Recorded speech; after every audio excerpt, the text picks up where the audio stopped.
What's going on, everybody? Today, we're going to talk about Trump going full psycho on Iran. He says he's going to blow up their entire civilization. People like Marjorie Taylor Greene, I think Candace Owens too, are calling for the 25th Amendment, which I think means the president's not mentally fit to serve. Obviously, his supporters disagree. Kanye West, or the artist formerly known as Kanye West, his name is Ye now. He has been banned from the United Kingdom. He was supposed to play at a huge festival, but Keir Starmer came out and said that he stands with the Jewish community against the anti Semitism of Ye. So now he can't play music in the United Kingdom or even visit the country anymore. Pretty wild stuff going on, folks, but I'm going to try to make it as calm as possible. I don't want anybody to fear or to freak out over this stuff, but obviously I'm going to cover it. We'll talk about it. And that's the show for today. Dream Rare Podcast starts now. Hopefully I can make you laugh at some point, even though this stuff is not necessarily funny. But what are we going to do? Sit and cry about it the whole day? That's not our vibe. Dream Rare Podcast starts now. Give me a thumbs up on the video if you like it for the algorithm, and a thumbs up in the chat if everything sounds good. Peace. Dream Rare Podcast starts now. It's the Dream Rare Podcast. Welcome to the show. The way to get the news at the desk or on the road. Let's go. God is great and success in our control. The world is crazy, but we get better from obstacles. Yeah. What's up, YouTube? What's up, Facebook, and everybody else? Let's see. We got someone named Mama. It's an interesting name. Okay. Bad Apple, New York. You're a bad apple. Why are you not a good apple? Why are you a bad apple? It's okay. Every family's got a bad apple, and that's just you, I guess. We got Chris Kelly. We got Show Enough. We got Not Necessarily. A lot of interesting names here on the YouTubes. Appreciate y'all, though. I'm not going to move at a super fast pace today. I don't have like too much stuff loaded up. I'm just going to kind of cover it and then just riff off of what you guys are saying. We'll start out with Trump over the last couple of days. I think Easter, I can't remember exactly what he said, but he was like, praise be Allah. He said, praise be Allah on Easter, which was like really weird. I was like, oh, Trump's like cosplaying a terrorist on our Lord's Day. That's fascinating. Recently, he still thinks he's 100% popular within the MAGA base. He threatened to blow up their entire civilization. And now you have some people, even on the right. I've seen Ann Coulter, Marjorie Taylor Greene, I think Candace Owens, and others basically suggest that Trump's losing his mind or that he's not super fit for office. And yeah, I mean, I wouldn't personally. This is just my thought process. Like, I don't think I'm important enough as a news influencer, social media business owner, whatever you would call me. I call myself a news analyst, hip hop artist. I don't think I'm important enough to tell someone that they should invoke an amendment because he's losing his mind. However, if it happened, I wouldn't really care. I wouldn't be up in arms like maybe I would have in like 2018 if the Democrats had, gotten Trump out of office. I would have been like, this is crazy. This is a coup. The Democrats are trying to steal our country. At this point, I really wouldn't care if they were like, you know what, it's time for Trump to leave and JD Vance is going to come in. I don't think that much would even change, but I can't tell if Trump is actually losing his mind or he's just really a terrible person. Or I've been making this analogy for my SpongeBob fans out there. I know my audience, but SpongeBob, there was an episode where Plankton was controlling the brain of like a big robot. It feels like Mark Levin or somebody is in, and I'm not saying that's literally true because I don't want Goblin Levin to sue me or anything. So relax, Goblin. It's okay. A lot of goblins out there, but it's not even Halloween, but they're just out there all the time. It's weird. Anyway, it's like someone like a Mark Levin is like controlling Trump's brain or something. I knew Trump was a sellout. I didn't think he was a good person. I didn't trust him at all. But I really, I had really low expectations for Donald Trump. I'm talking like lower than most people. Like there were a lot of people that were like, Trump's going to do this and that. I was like, he'll close the border and maybe he'll do these things. But even with that, I'm wildly underwhelmed by Trump. He's like, instead of like 50% compromised or like 70% compromised or like 80% compromised or like 90% compromised, it feels like Trump is 100% compromised. It feels like he's not even really there. At least in the first term, it's like, yeah, he's doing some shady stuff, but he's also doing some good stuff. He's doing this, but he has a pulse, he has a soul. even if he's not completely fighting the establishment, he is his own sovereign entity who has his own opinions and his own thoughts and his own tweets and his own, words, even if his actions didn't match. This term, it's literally like Mark Levin or Ben Shapiro have planted in his brain, and Trump doesn't even exist anymore. Like it, and this kind of begs the question. I'm open to all opinions. I want to hear what you guys think as well, because I'm not sure that I even know, or else I would firmly say what I believe. But it's like, was Trump always this person, and he just waited till this term for it all to come out because he knows he has no election? He's nearing the end of his life. He's like 80 years old. Maybe he just always felt this way, and now he's like, screw it, I don't have to act anymore. There's no more elections for me. Let's just let it all out. It's possible. Is this Trump being completely like taken over by the swamp, the deep state, the Zionists, the neocons, whatever you want to say? Because the first time, I'm open to the idea that like I do believe 95% of politics is theater. When you watch the WWE, they don't just make the fight last 1 minute, right? Imagine if they just made the fight last 1 minute. Okay, the Undertaker won. Punch him in the face one time, he gets knocked out within 5 seconds. That's not how the WWE works. Professional wrestling, they drag it out over an hour for entertainment purposes. It goes back and forth. They go one, two, he gets up, he jumps off the thing. Somebody comes, hit somebody with a chair. An hour and a half later, you finally get the results, but it was always scripted to that moment. It seemed like this back and forth, but it never really was. Is that what's going on? Was it always this fake? I mean, most of it obviously is fake. I'm not acting stupid, like I don't know. But what I'm saying with Trump is like, when he ran, he said he would never take anybody's money. That ended up not happening. They did pressure Trump a lot in the first term and hit him with the Russia collusion. Was that was that a way to compromise him because they thought he would get along with Putin and they wanted to start that war in Ukraine, so they had to put his back against the wall and try to kick him out? Or was that just theater to make us believe like we had a dog in the race? I truly am not sure. Part of me thinks that Trump, never was necessarily like a great person that just really cared about stuff, but part of me does think that he came into politics thinking he could do more, and then he just completely gave up, where he's like, it's not even worth me trying. I might as well completely join them. Part of me likes to think that. The other part of me likes to think that maybe that was just a storyline for us to follow to believe that somebody was kind of fighting against it. I don't know, but whether it was one or two, the path is still led to the same destination. And I think that Trump is like the Trump that we thought existed, or that some people thought existed. He's just not there anymore. Whether he's been compromised, old, they're using the Epstein file stuff over his head, I think that's a large possibility. There's an article in Israeli media that says that someone wrote a book and claimed that Netanyahu was using the Lewinsky tapes over Clinton's head in order to try to get Jonathan Pollard freed. Jonathan Pollard was a Israeli spy who was a Jewish American who stole American secrets, who gave them to Israel, who got caught, who served a long, lengthy jail sentence. And then under Trump's term, he was sent back to Israel on Sheldon Adelson's jet. And Sheldon Adelson was the biggest GOP donor at the time. Now his wife is a massive donor because he's passed away. But a foreign spy flew home on Trump's donor's jet. Once the foreign spy, Jonathan Pollard, got back to Israel, he now calls for American Jews to spy on America for Israel. He's not learned his lesson at all. He got a welcoming, whatever it's called, a hero's welcome from Netanyahu.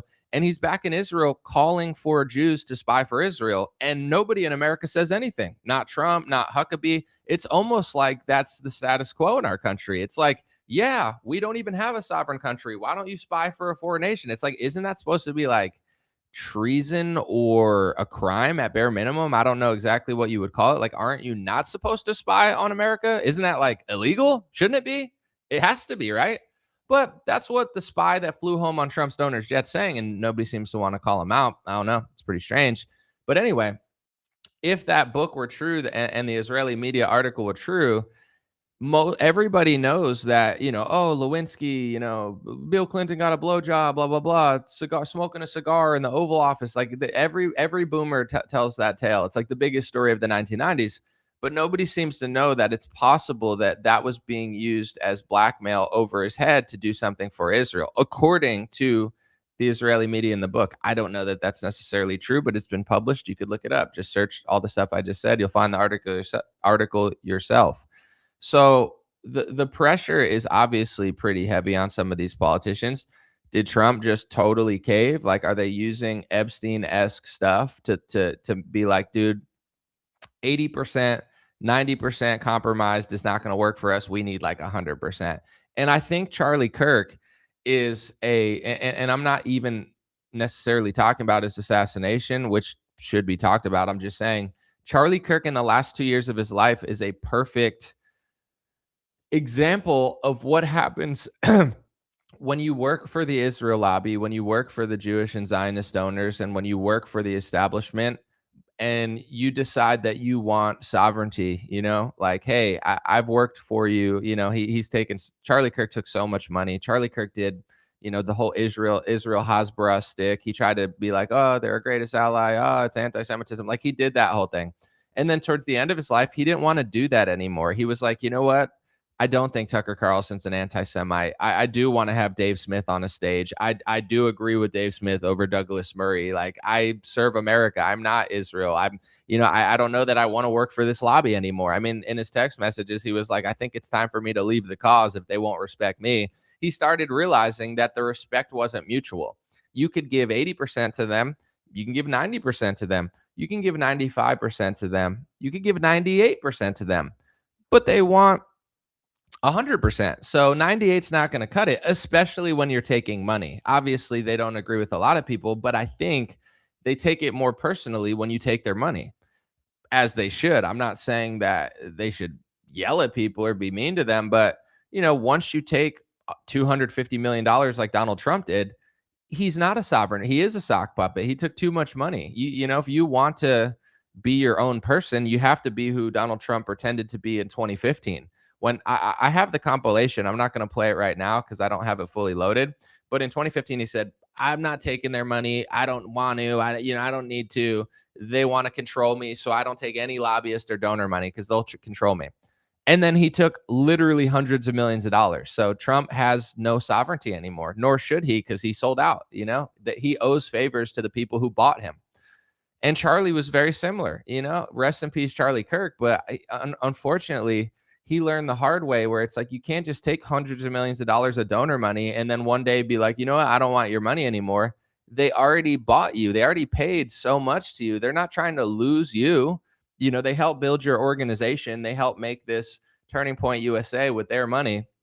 And now, once it's huge, you're going to tell the kids that, you know what, I'm America first. I don't know about this Israel stuff. Yeah, they're not really feeling that, And once again, I'm not saying that the donors are necessarily right, but if you own a stake in a company, you do have a say. If you own a stake in a politician, you have a say. And if you own a stake or bought a stake or paid off Charlie or somebody in Turning Point to do what you wanted to do, doesn't make it right. But you do actually, that's why you're not supposed to sell out. That's why if you want to be your own person in politics or media or music, you can't sell out to these people because then they own you.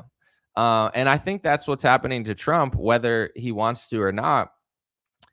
He's just completely like he doesn't even exist anymore. It's just like Mark Levin in a Trump meat suit, just threatening civilizations. And with Iran, I'm not the Iran. I only have two ways of saying it: super authentic or like retarded. So I don't know. Pick one. Uh, if he has, I made a whole Stone Age video the other day, so I'm not going to repeat myself on those talking points. But if you got to fight the leadership, fight them. If you got to fight the military, fight them. Once you talk about bombing entire civilizations, putting back to the Stone Age, it's genocidal talk. It's terroristic talk. I think Trump sounds like a terrorist. I mean, he's even like Allah, like he's like yelling like he's like some radical ISIS member and stuff on Easter. He's a full blown psychopath. And the weird part about all of that stuff too is just a couple months ago, Trump was mad he didn't win the Nobel Peace Prize. They gave it to Joker Face Machado, the USAID plant in Venezuela, who's probably I mean, I'm not going to say too much, but she's a plant, and she did take USAID money at one point. So, they gave it to Joker Face Machado, and once they gave it to Joker Face Machado, it makes you wonder, like, is any of our history actually real? Like all these people they tell you about, he won a Nobel Peace Prize, she was the greatest peacemaker of all time. Is that even real? Because I know Joker Face Machado doesn't deserve a Nobel Peace Prize. She didn't even do anything. She like took USAID money and didn't even do anything. And what did she do that's so peaceful? Because the people who run the world wanted to take over Venezuela, so now they give the lady that they control an award. Like I'm just going to assume now every award in modern history is fake. Nobel Peace Prizes are fake. It's given to whoever the establishment and the New World Order essentially controls. And then Trump's complaining he doesn't get that because he's ending all these wars, right? And even then, even though Trump didn't deserve a Nobel Peace Prize because he was aiding Israel in their attacks and was doing other stuff, it's like, he didn't do that much. He didn't end the war in Ukraine, but he ended other wars in like Africa or something that nobody even knows about. And he's like, I ended 8 wars. And it's like, sure, you did, buddy. All right, back to the nursing home. But maybe he did end 8 wars that nobody talks. But in his mind, he's this peace prize negotiator. He ran on, and I mean, all you have to do is listen to his speeches. He ran on the premise that he was a negotiator. He could get along with Putin. He could end the war. He told Israel a bunch of times to wrap it up in Palestine because he didn't want that blood on his hands and he didn't want the PR that Israel had. So it's not that Trump ever cared what Israel's doing. It's not like he actually cares about people. But I do think that he didn't want it to look like it was him. It was like, all right, Biden was funding you. You're killing all these people. Wrap it up so it doesn't, stain my legacy. And then all of a sudden, it's almost like overnight, somebody planted a brain chip in Trump's head. And now he's just like a terrorist. You know what I'm saying? He talks like a terrorist. He's fine with bombing infrastructure. He's blowing up schools and lying about it. And then nobody in his cabinet will even like they're even like, oh, we got to look into it, which means that they probably did it, or else they just say that they didn't. Like everybody knew that they were mistakenly complicit, so nobody would say that they did or didn't do it. And Trump was the only one out there lying about it. And even Pete Hegseth was like, yeah, I can't say that because they have the intel. They know that they double tapped it, but whatever. Now they're blowing up infrastructure. They're talking about sending them back to the Stone Age, completely destroys the liberation narrative. We want to, Melania yesterday's like, we want to help the children. We love the future of the children. And Trump's like, yeah, I'm going to blow up your whole civilization. Yeah, do the children want you to blow up the whole civilization? Like, what's going on?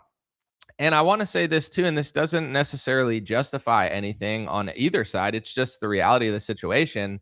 If you listen to Zionist media, which is pretty much just Jeffrey Epstein's friends brainwashing your boomer parents on CNN and Fox News, because whether it's like Jake Tapper or APAC Wolf Blitzer on fake opposition CNN or all the plants on Fox News, it's like fake Zionist theater, the same way the WWE script stuff. It's not real.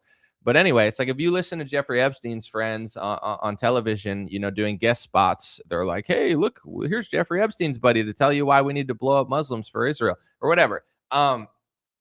Then you might think that Iran is the same as Afghanistan. It's the same as Iraq. It's the same as every Middle Eastern country, and I'm not hating on those countries. I'm just being honest. It would be like saying, the poorest part of Africa looks exactly like South Africa does. Like it doesn't. And it doesn't make it right to do something to people there. But there's a difference in infrastructure, technology, society, water, tech in order to get clean water to people. And then there's places that are really, in the Stone Ages, like Trump says he's going to knock Iran back to.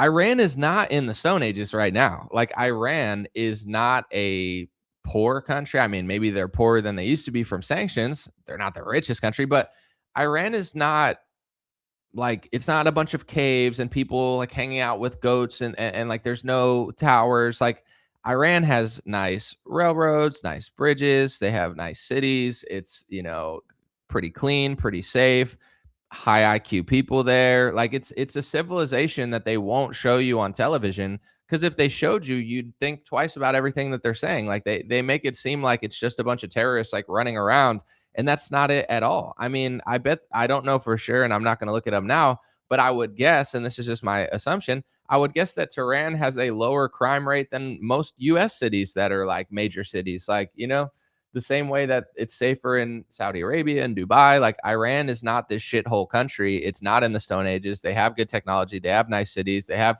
malls, and like it's like a normal country, except it's just super Muslim, and they have more conservative rules where the women, I guess, can't start OnlyFans accounts, and they don't watch RuPaul's Drag Race or something. I don't know. I guess JD Vance and Trump need to give them RuPaul's Drag Race and OnlyFans and pornography and prediction markets and gambling, and then they'll really be liberated. Because what the women need to do is they need to be like American women, where they're 45, they hate men, they work a desk job, they have 18 cats, and then they never have children because they were brainwashed, to hate men. Maybe that's really what they need in Tehran or something. But anyway, it's like they're portraying it like, oh, it's just this shithole, and then we're gonna liberate them, but we're gonna send it back to the Stone Age because they're not in the Stone Age now. It's like, all right, what? How does this help us? How is this like?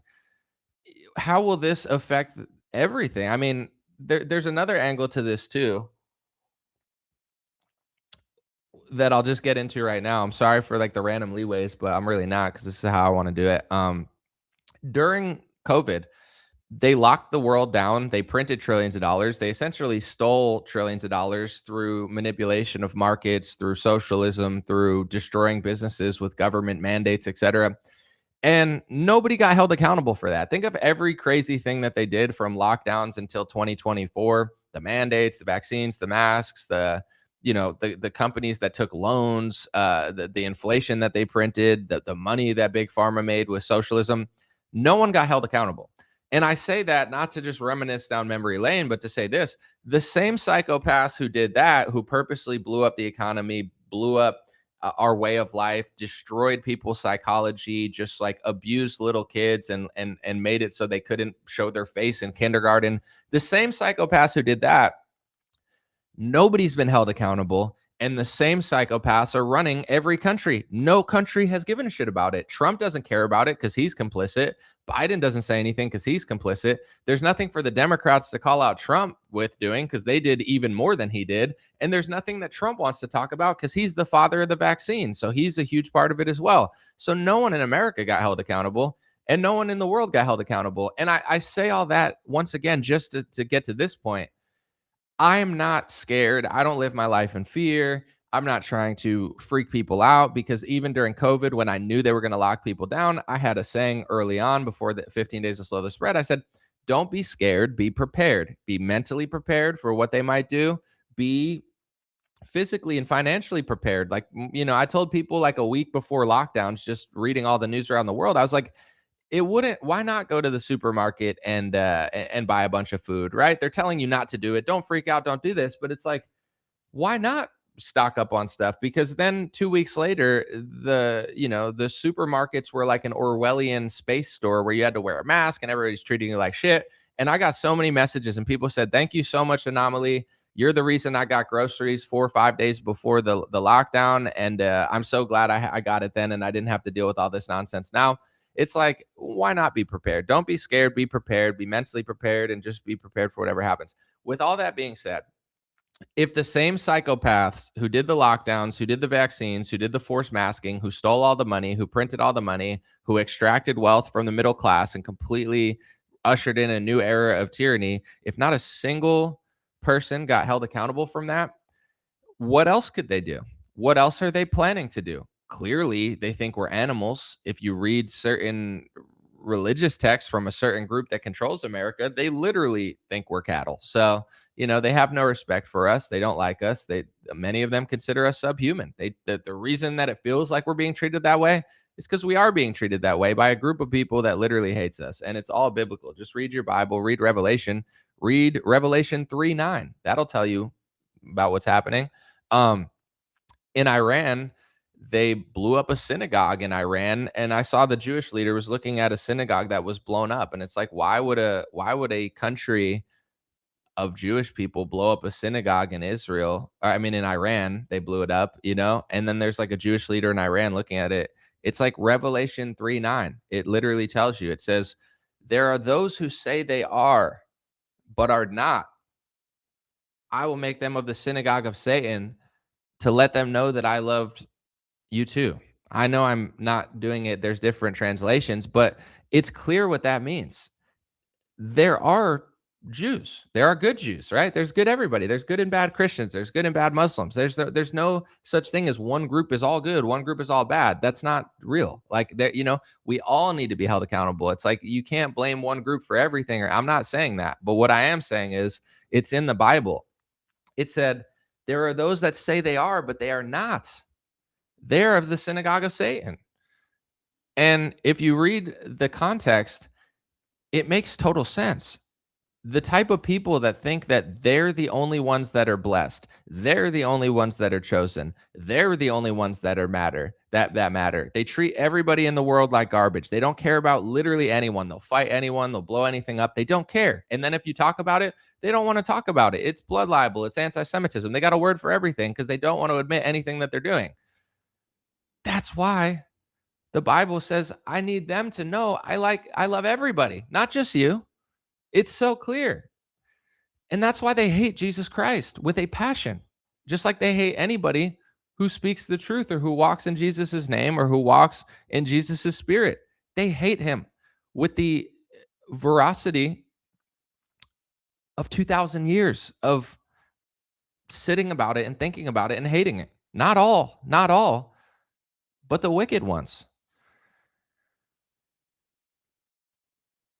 And in the United States of America, I don't know what's going on with the cattle running our country, but clearly they have no soul, no shame, no spirit. I don't know like what's wrong with Ted Cruz and Lindsey Graham and Donald Trump. I don't know what's wrong with these people, but they seem demonically possessed, really. Like they're chasing money and they're chasing worldly attributes over spiritual gain, and they're just like losing their mind. Like I literally feel like Trump seems like he's demonically possessed at this point. Like he went from I deserve a Nobel Peace Prize to acting like he's the leader of a terrorist organization. I'll just like he's like has bloodlust. Like he's just excited to like blow everything up. He's probably just frustrated that everything that his handlers told him would happen didn't happen, and he's not achieving the success he thought he would in the Iran war. And all of the detractors were right. Just like during the Afghanistan war, they called everybody a terrorist who disagreed with the war. 20 years later, they said everybody was right. They said Ron Paul was wrong. Now they all say he was right. They said Pat Buchanan was an anti Semite. Now they're all saying he's right.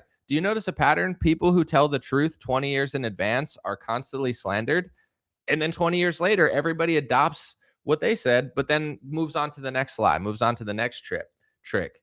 But the same global establishment, the same leaders in the UK and America, et cetera, all over the world, the same ones who locked the world down for COVID, these are the same ones that are running the world now. So what do they care about anything? If you cared about business, if you cared about people's finances, if you cared about their mental health, their physical health, you wouldn't lock the world down, destroy millions of mom and pop shops, and mandate vaccines on adults and kids, and mandate forced masks on kindergarteners so they like can't speak or talk, and they're like 10 years behind.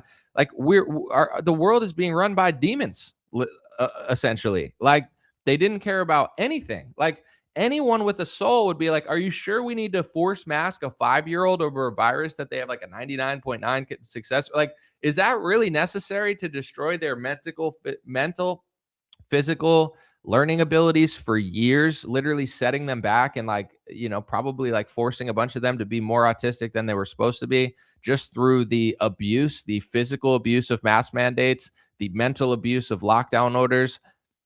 They didn't care, and no one got held accountable. They destroyed the economy. They didn't care. They destroyed mom and pop shops. They didn't care. They extracted wealth. Of course, they didn't care because they just robbed us in broad daylight. So once again, that this isn't just to walk down memory lane.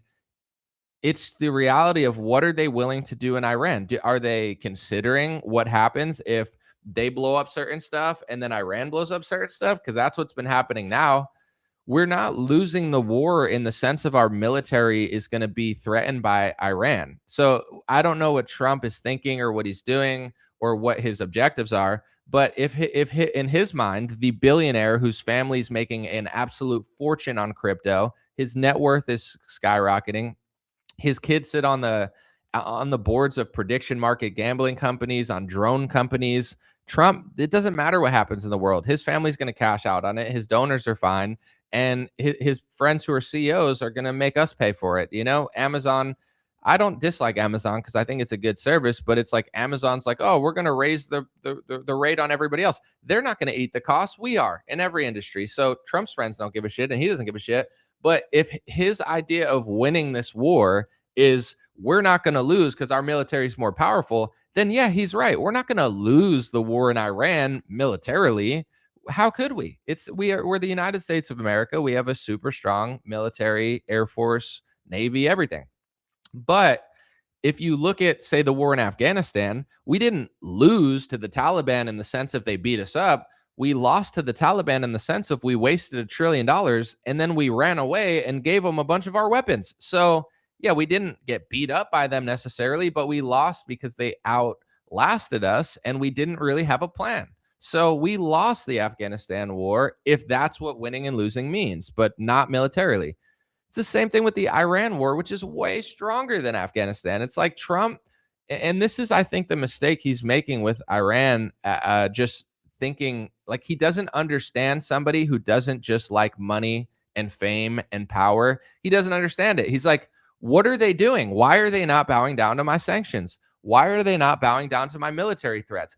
Because some people, Donald Trump, believe in God. They don't believe in let me, suck off donors who work for a foreign nation in order to get a bunch of money so I can build a bunch of golden buildings for myself. Like Trump, if he was any sort of movie character, he's like Mr. Krabs meets like Ebenezer Scrooge meets like, the most selfish, egotistical maniac who gets away with it for a long time because he's so charming and powerful and rich. But at the end of the day, he just melts in a pile of his own money and own ego because he's a maniac. It's like he doesn't get it. That's why he's getting so frustrated. He's like, why won't they listen? First of all, I could say this as somebody who loves the United States of America. I appreciate the United States of America. And I'm so grateful for our founding fathers in 1776 and after who gave us the First Amendment, which makes us a free country. I don't live in Saudi Arabia. I don't want to live in Saudi Arabia. I don't want to live in China. I don't want to live in Iran. I'm an American. I have the First Amendment. And the reason that the founding fathers gave us the First Amendment was not because they wanted us to hate our country. It's because they knew tyrants were going to take over our country. They just got away from tyranny. And if you read the founding fathers, they're way smarter than Trump. They're way smarter than Joe Biden. They're way smarter than Ted Cruz. They're way smarter than Lindsey Graham. The founding fathers understood that humans are humans. And even though they tried to build the best system possible, they knew that lobbyists were going to take over. They knew that people were going to try to internally just destroy the system that they built. They were well aware that corruption was coming, and that's why they laid out the Constitution and gave us the First and Second Amendment. And I'm not saying anything other than I just think that's what they knew. They didn't want foreign countries to invade. They didn't want, England to take us back. So they're like, hey, we want the citizens to be able to defend themselves just in case other militaries and countries, invade.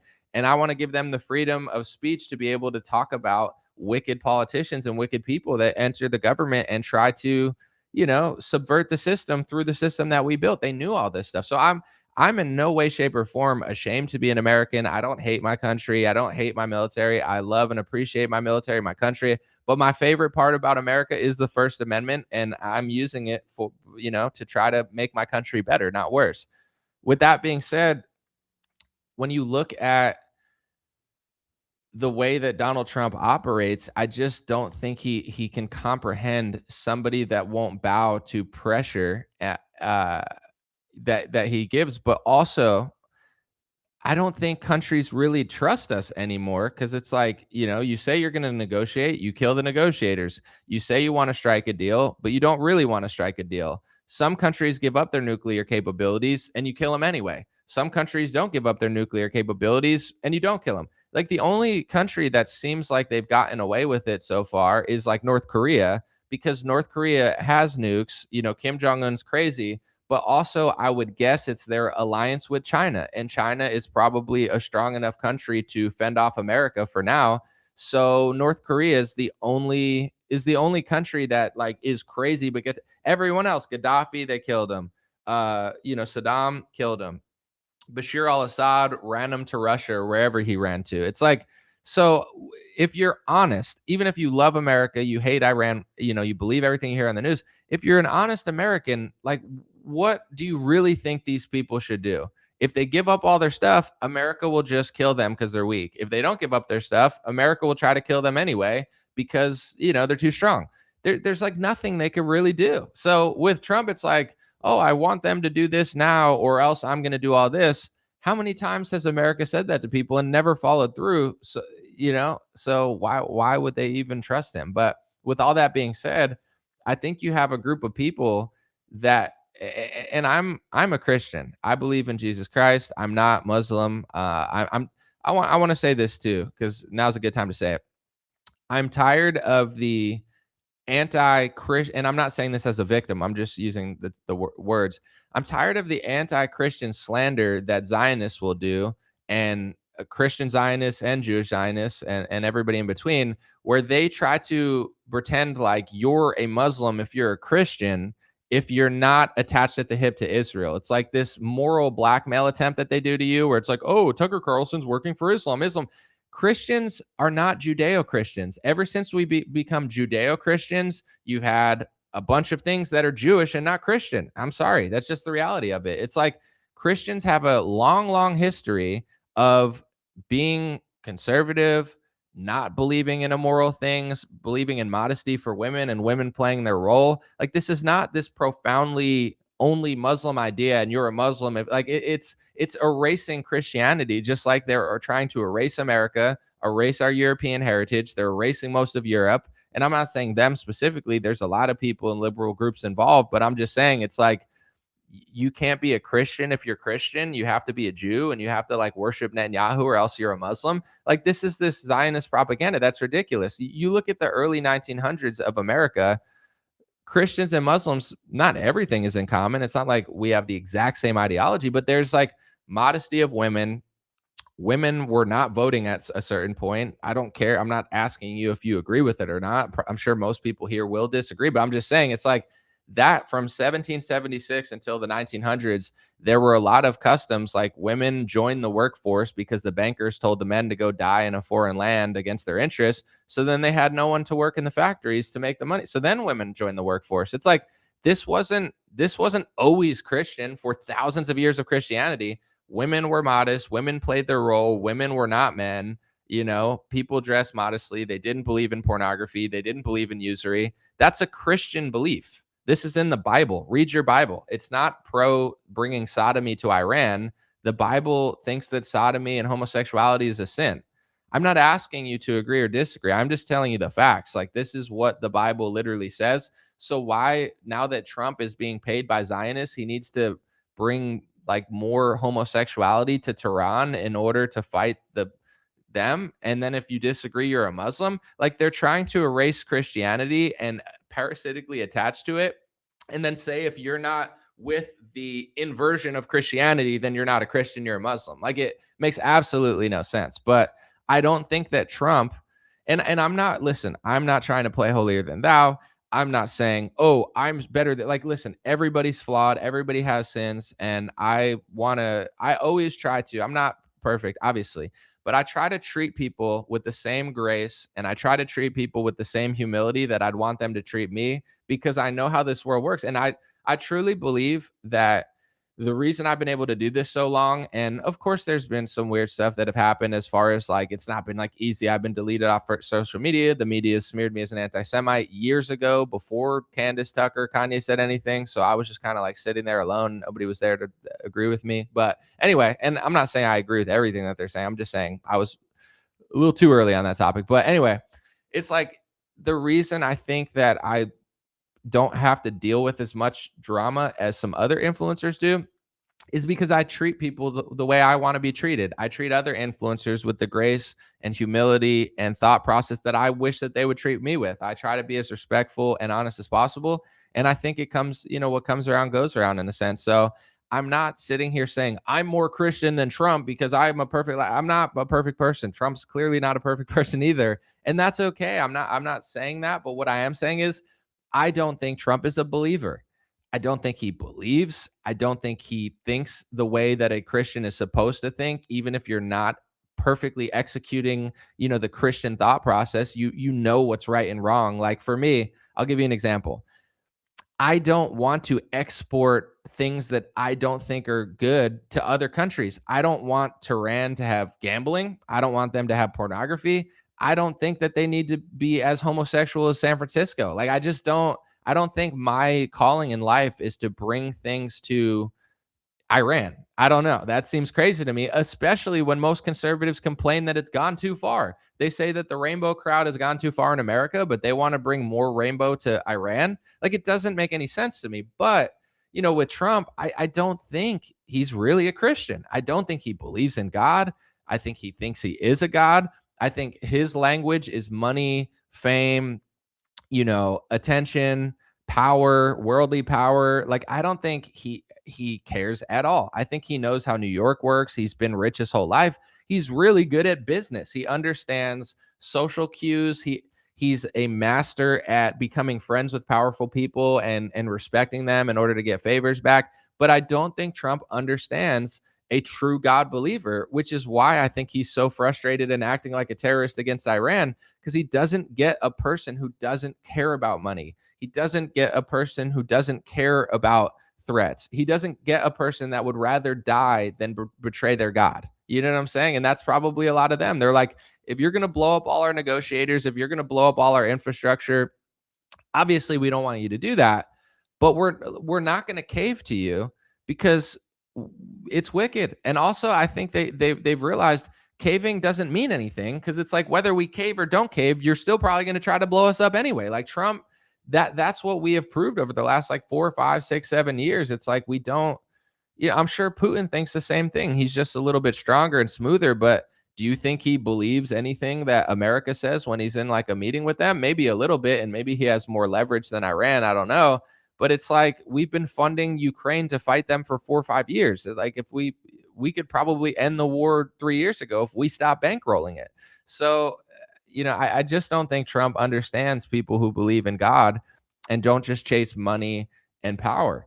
Um, Now you have people, and I don't know if this is organic people. I don't know if these are people who know the government of Iran. Like I don't know. It could be anything, but they're lining up in a human shield around their infrastructure. They're lining up on the bridges, they're lining up around the power plants, and they're basically, you know, pre- I guess egging Trump on, being like, if you want to blow up our infrastructure, you have to kill us too, And the sad part is Trump is so close to people that are willing to kill civilians.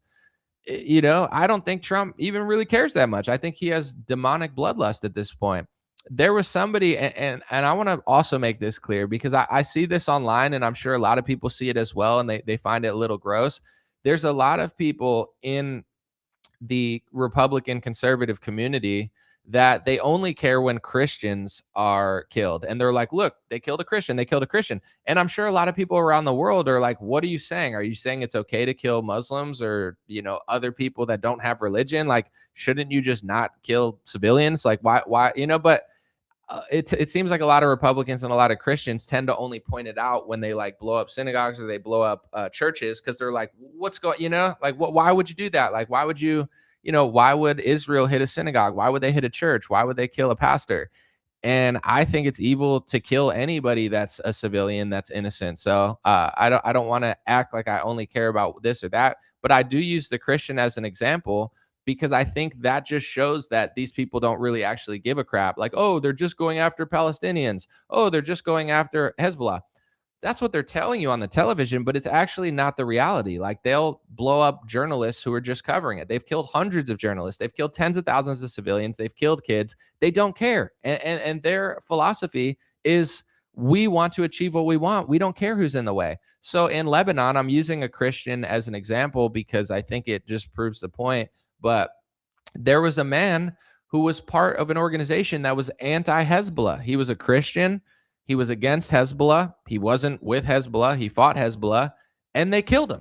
Israel bombed some sort of thing, and he happened to be in the building, and they killed him and his wife.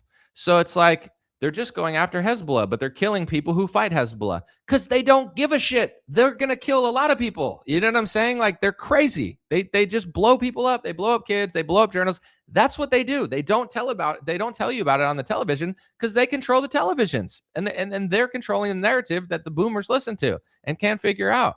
But it's like, why would they kill somebody that was anti-Hezbollah? Well, he just happened to be in the apartment building. Do you know how many rich people live in Miami and Los Angeles and all of these like fancy apartment buildings? Do you think they know who all of their neighbors are? If you live in an apartment building, you probably have like 15 people within the general vicinity of you to some extent. Does that mean someone should just like, you're okay with them just blowing it up and killing a guy who fought Hezbollah just because he might have possibly been near somebody that they wanted to go after? Like, this is straight up barbarism. This is terrorism. This is extremism. But this is what Israel does. So now that Trump is essentially Israel and controlled by Israeli handlers, or just doesn't even have a soul anymore, he's starting to act that way. He goes from, I want to win a Nobel Peace Prize, to, I'll blow up a whole civilization and send them back to the Stone Age. I don't care, because he's surrounded by people who think that way and act that way. It's not American. It's not Christian. It's not conservative. It's not what he ran on. It's not who he was 2 months ago. It's not what anybody voted for. It's not what anybody wants. He's destroying our party. The Democrats are definitely going to win the House by a huge margin. Now they're a growing favorite in the Senate. The Senate was supposed to be a Republican lock. It was supposed to be like an 85% chance that Republicans won the Senate. Now Democrats are up to 53%. They're up 6 points on Republicans in some polls. Trump is going to lose everything, but he doesn't seem to care because it doesn't matter to him. He'll go to Mar-a-Lago. His family's making a fortune. They're on the boards of drone companies. They're on the boards of gambling companies. It's like Trump is just a demented demon at this point. He doesn't care about our future. He doesn't care about the kids' future in Iran. You know, Melania is up there saying, we care about the kids' future, as Trump's threatening their whole civilization. Oh, yeah, I'm sure the kids don't want any water or power or life. You know, I'm sure that, like, I'm sure they wanted you to double tap that school. Of course they didn't. Like, you're not doing anything for the children of Iran. You're not doing anything for the children of America. You're fumbling the bag to the Democratic Party that we all hate. And they're probably going to, I mean, they'll probably screw it up eventually too, because they're idiots. But it's like, you know, we've worked so hard to win the House, the Senate, the presidency, the popular votes, and the podcast, and nobody likes you now. It's like the top 4 out of 5 podcasts I saw on Spotify: Sean Ryan, Theo Vaughn, Joe Rogan, Tucker Carlson. All 4 of them helped Trump win the election. Okay. Theo Vaughn had JD Vance on and gave him a very friendly interview. Joe Rogan had on Donald Trump because Dana White wanted him to, and basically helped Trump win the election with that interview. Sean Ryan supported Trump. He's conservative. And then who's the other one? Tucker Carlson obviously supported Trump. All of them think Trump is a psychopath now. All of them are blown away by how insane Trump is. So it's like, we helped you win the culture, you know, and the really, it wasn't for me, at least, it wasn't for Trump. It was for conservative thought process, for Christian thought process, for just moral, honest thought process, for anti-establishment thought process. Like, I didn't do it for Donald Trump, and I'm not the main one doing it, but I'm just saying we all played a role, including people watching the show. It's not just, oh, you have to be Joe Rogan to help the country. We all change the country with what we listen to, what we're willing to put up with, what we say. So the fact that we woke up the public so much so that people were more interested in independent media than they were mainstream media, and then Donald Trump fumbles it all away. Now all the podcasts hate him. Democrats are going to win everything. And Trump's hanging around with like Mark Levins that are telling him he's so good because he's doing what Netanyahu has wanted to do for 30, 40 years. He's doing it all. And he's growing increasingly frustrated because it's not as easy as he thought it would be. These people do not quit. If Afghanistan didn't quit, and they could have done, but here's another thing with Afghanistan too. If you look at what they did in Afghanistan, they weren't just going around just committing terrorism. I mean, I'm not justifying everything the United States government did in Afghanistan, and I'm sure they did some messed up stuff, or some people did, but it was calculated. It was like, okay, you know, we want to do this to Afghanistan. And after 20 years, even though we wasted a lot of money, you know, I think they kept the casualties somewhat low. And then they said, you know what? We're not going to just like blow up Afghanistan. We're just going to leave because we can't do anything. even though people knocked Joe Biden for doing that because the way he did it was like retarded, um, it's more moral to just leave. Even if you leave the weapons, I think that's kind of stupid, but it's a more moral exit than just blowing up Afghanistan. I'm sure we could have just blew up Afghanistan if we wanted to too, but why would you do that? Like, how is that helping anybody there? But that's what Trump is facing now. It's like either he's caught in a quagmire like Afghanistan for 20 years, or he just blows up their water towers, blows up their infrastructure, blows up their railroads, and leaves them in the Stone Age, and then makes everybody poor and essentially commits a genocide like Israel did in Palestine. And since he's hanging around a bunch of Israelis and Zionists, they're probably telling him to do that. And they're probably going to do that in Lebanon as well. These people don't care. And it's like, I think they have such a guilty conscience of how they've treated everybody throughout time, and especially in the last 100 years. So once they treat people like such garbage, they just kind of want to wipe them out completely because they know that their kids and their kids' kids are going to hate them because they killed their parents and they killed their grandparents and they killed everybody around them. So it's like, then they're just like, finish the job, just, control demolition Palestine so we could bring in a bunch of Jews from America and they could own beachfront property in Gaza once we just genocide the people there and just blow everything up. Then we'll rebuild. It's like, that's one way of thinking, but I don't want to be attached to that way of thinking. I don't think that way. I don't want to act that way. I think even though our military has made a lot of mistakes, you know, that's not something that appeals to me or a lot of people here. I know we've done crazy things in the past as well. It's not like it's mutually exclusive to one country, but that's not it's not how I want to act. And I think that it's cost America greatly. You could look at and all these people. I'm gonna take a sip of my coffee real quick.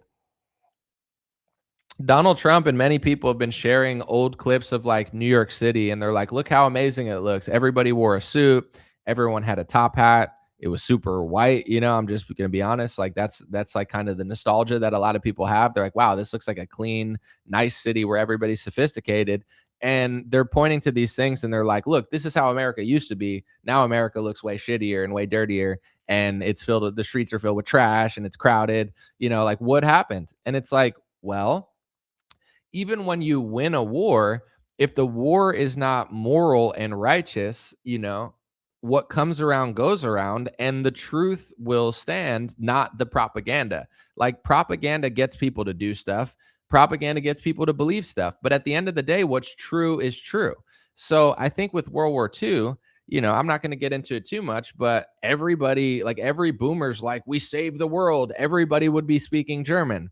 Yeah, and then your kids are going to learn in 50 years that we saved the world with Zelensky and everybody would have been speaking Russian. They're going to tell people the same thing. Zelensky was a hero because he was a plant and he saved the world. Putin was going to take over Europe. Watch the television, watch the Epstein box. That's what they're all saying, all the experts. Like, Putin wants to invade every country. He's trying to invade UK. How is he going to do that? He's not even trying to do that. He's literally like, just stop funding Zelensky. And they're like, no. But with World War II, we joined the communists, we joined the socialists, we joined the internationalists, and we fought against the countries that, we decided were the bad countries, right? And then we destroyed their entire, I won't say civilization, but their regime. And then after World War II, we created the UN, we created the EU, or, all these little like international jump offs where it's like, hey, now we have the United Nations and the World Health Organization.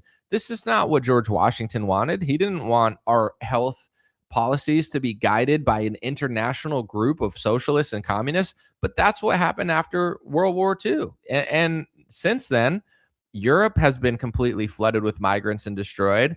America has a completely different outlook. And that's not just World War II. I would say that's probably the Hart-Celler Act. If you look into the Hart-Celler Act, that was when we started taking in different immigration. It used to be mostly from Europe and they had quotas because that's how it was intended to be. I'm just being honest. That's what it was. And then they changed it with the Hart-Celler Act. And if you look into that, who the people were that passed it and the immense pressure that JFK was facing from the ADL was trying to push him into reforming that immigration. There's a lot of stuff on that nobody knows about. But ever since then, now you look at the country, and I'm saying all this to get to this point. It's like they told you that we stopped this guy from taking over the world and making everybody speak German, but we worked with somebody who killed even more people, threw people in gulags, and was basically a communist. So it's like we worked with Stalin. We ended up making the UN with, I think, China and like other like communist countries. So it's like, they told you all these things, you believed all these things, but the modern world reflects what really happened. And what really happened was the internationalists, the socialists, the communists, and the, you know, to many extent, the new Zionist world order that is basically revolving around Israel was created, and now Europe and America and the rest of the world looks the way it does. Maybe that's a good segue for the second part of what I put in the title. And Ye, formerly known as Kanye West, was banned from the United Kingdom because of his anti-Semitism and his past. Even though Kanye apologized, he took a break. He met with some really powerful rabbi that everybody seems to meet with. I don't really know what went on there. He did some sort of show in the SoFi Stadium. $33 million he made. 33. Everybody notices that number, but and then he was like, he doesn't even want to do podcasts anymore or talk, but they're banning him from the country. There's all these organizations coming out saying he's anti-Semitic. First, it was like Pepsi and this, I don't know the name of the drink company, but some alcoholic drink company. They were pulling their sponsorships. Then Keir Starmer came out and said, we don't want anti-Semitic Kanye West here. He's not allowed in our country. And the whole festival, called the Wireless Festival, basically fell apart. And now it can't be had. But I think if you just sail over on a boat, if you're just some random migrant, like illegal migrant, you come over on a boat, they probably treat you a little better. They just had a former wanted Al Qaeda member. I forget his name, but he was a Al Qaeda leader. He ended up becoming the president of Syria. They invited him to the UK. So if you notice there, it's the same with like the NBA. It's like you could like beat your wife and the NBA will forgive you sometimes. You can like do domestic violence. You could do the craziest stuff. You could drunk drive, hit a car. Like they'll forgive you eventually, but if you say something too Christian, I don't know, the NBA is like not really feeling that much. And it's like with Kanye, it's like, did he say things on a podcast? Did he make a song that people didn't like? Yes. But he wasn't. It's not like Ye was the leader of Al Qaeda. I don't think Ye is a criminal or ever committed a crime. I mean, maybe I'm sure he did something wrong in his life, but like Ye is a law abiding citizen who pissed people off with his First Amendment in America. The leader of Syria was a leader of Al Qaeda, but he's reformed. But Ye is not reformed because he said bad words. Isn't it obvious what's going on in this world right now? Could it possibly be more obvious? I say, and I'm not supposed to say this, but I'm just being very transparent because clearly, whether I say it or not, like the world keeps going in the direction it is. So I might as well be honest. I don't care. Um, I believe that the United States of America is a colony of Israel. Let me explain. I'm not hateful. I'm not anti-Semitic. I'm not mean. I'm just an analyst. I've been a news analyst for 10 years. I think the United States is a colony of Israel. Why? Well, more than half of the United States, the states in the United States, they have an anti-boycott Israel law if you want to get a government contract. So if you want to work with the government or get a contract with the government or a public contract, you have to pledge allegiance to Israel and not want to boycott them or probably, even critique them to some extent, because then they'll go with a more pro-Israel company. So it's like more than half of our country has Israeli loyalty laws in order to get a public government contract. More than half of our states, most of our cities, or a large portion of our big cities, they have an International Holocaust Remembrance Alliance definition of anti-Semitism that was created somewhere in Europe in the 2010s. This is a new definition, right? From 1776 until 2015, America had the First Amendment, and we didn't need special laws and definitions for different groups. But now that Israel's blowing up Palestine, now that Israel's blowing up Lebanon, now that Israel seems to have huge influence over our country, now all of a sudden the First Amendment's not good enough. What we need is an international definition in America, international definition of anti-Semitism that tries to police and regulate how much you can criticize Israel or talk about dual loyalty or talk about who owns media companies, because they want to make sure that they have a definition of hate speech into place, even though it's not legally binded. So we have that in over half of our states. if we had to in order to get a government contract in America, we had to pledge allegiance to Saudi Arabia, and there were Saudi Arabian or Qatar speech laws where you couldn't criticize Muslims being passed into every state, I would be like, okay, America's a colony of Saudi Arabia. We've been conquered. Clearly, they're more powerful than us. They've like parasitically taken over our country. And it is what it is, right? Like I would notice that with any country. If it were Belgium, if it were France, if it were Israel, if it were Palestine, if it were Russia, but it's Israel. So it's like if that's what you need to do to get a government contract. In one state, they even tied hurricane aid to loyalty to Israel because hurricane aid is probably technically like a government contract, and they don't want to give hurricane aid to you if like you're too critical of Israel. Clearly, we don't have a sovereign country anymore. If we had a sovereign country, there would be no rule to be loyal to any country besides America in order to get a government contract. And there would be no definition of hate speech for one race, one religion, and one foreign country. But that's what's going on in this country. So, I don't think we're a sovereign country. And anytime I bring this up in media, they just call me an anti Semite. They don't want to, no one can out debate me on this topic. Nobody. And I'm not trying to brag, but it's like there's a lot of people talking about it now. I'm not seeking attention, so I don't really care. But I could do a podcast better than anybody. I can explain this better than anybody. I like they don't even know how to really explain it because they're just learning about it or whatever. And there's other people that know stuff too. But I'm just saying it's like I don't care. I don't need to do anything. But I'm not going to lose a debate on this because I'm a nice guy. I'm honest. I'm completely friendly, and I'm right. So nobody wants to debate me. Nobody wants to say anything about it. They just want to say it's anti-Semitic. They just yell that word because if they ever sat down with me in a conversation about it, what type of American would want anti-boycott laws for a foreign nation and an international definition created in the 1910s, or I'm sorry, the 2010s? Sorry if I said 19, the 2010s. What type of conservative would want that? No one. No, everybody would agree with me. It's just nobody knows this stuff because they don't talk about it on the Jeffrey Epstein box, aka the television or Zionist media, like every Republican media that they listen to. And I did a whole report the other day. You guys could look it up.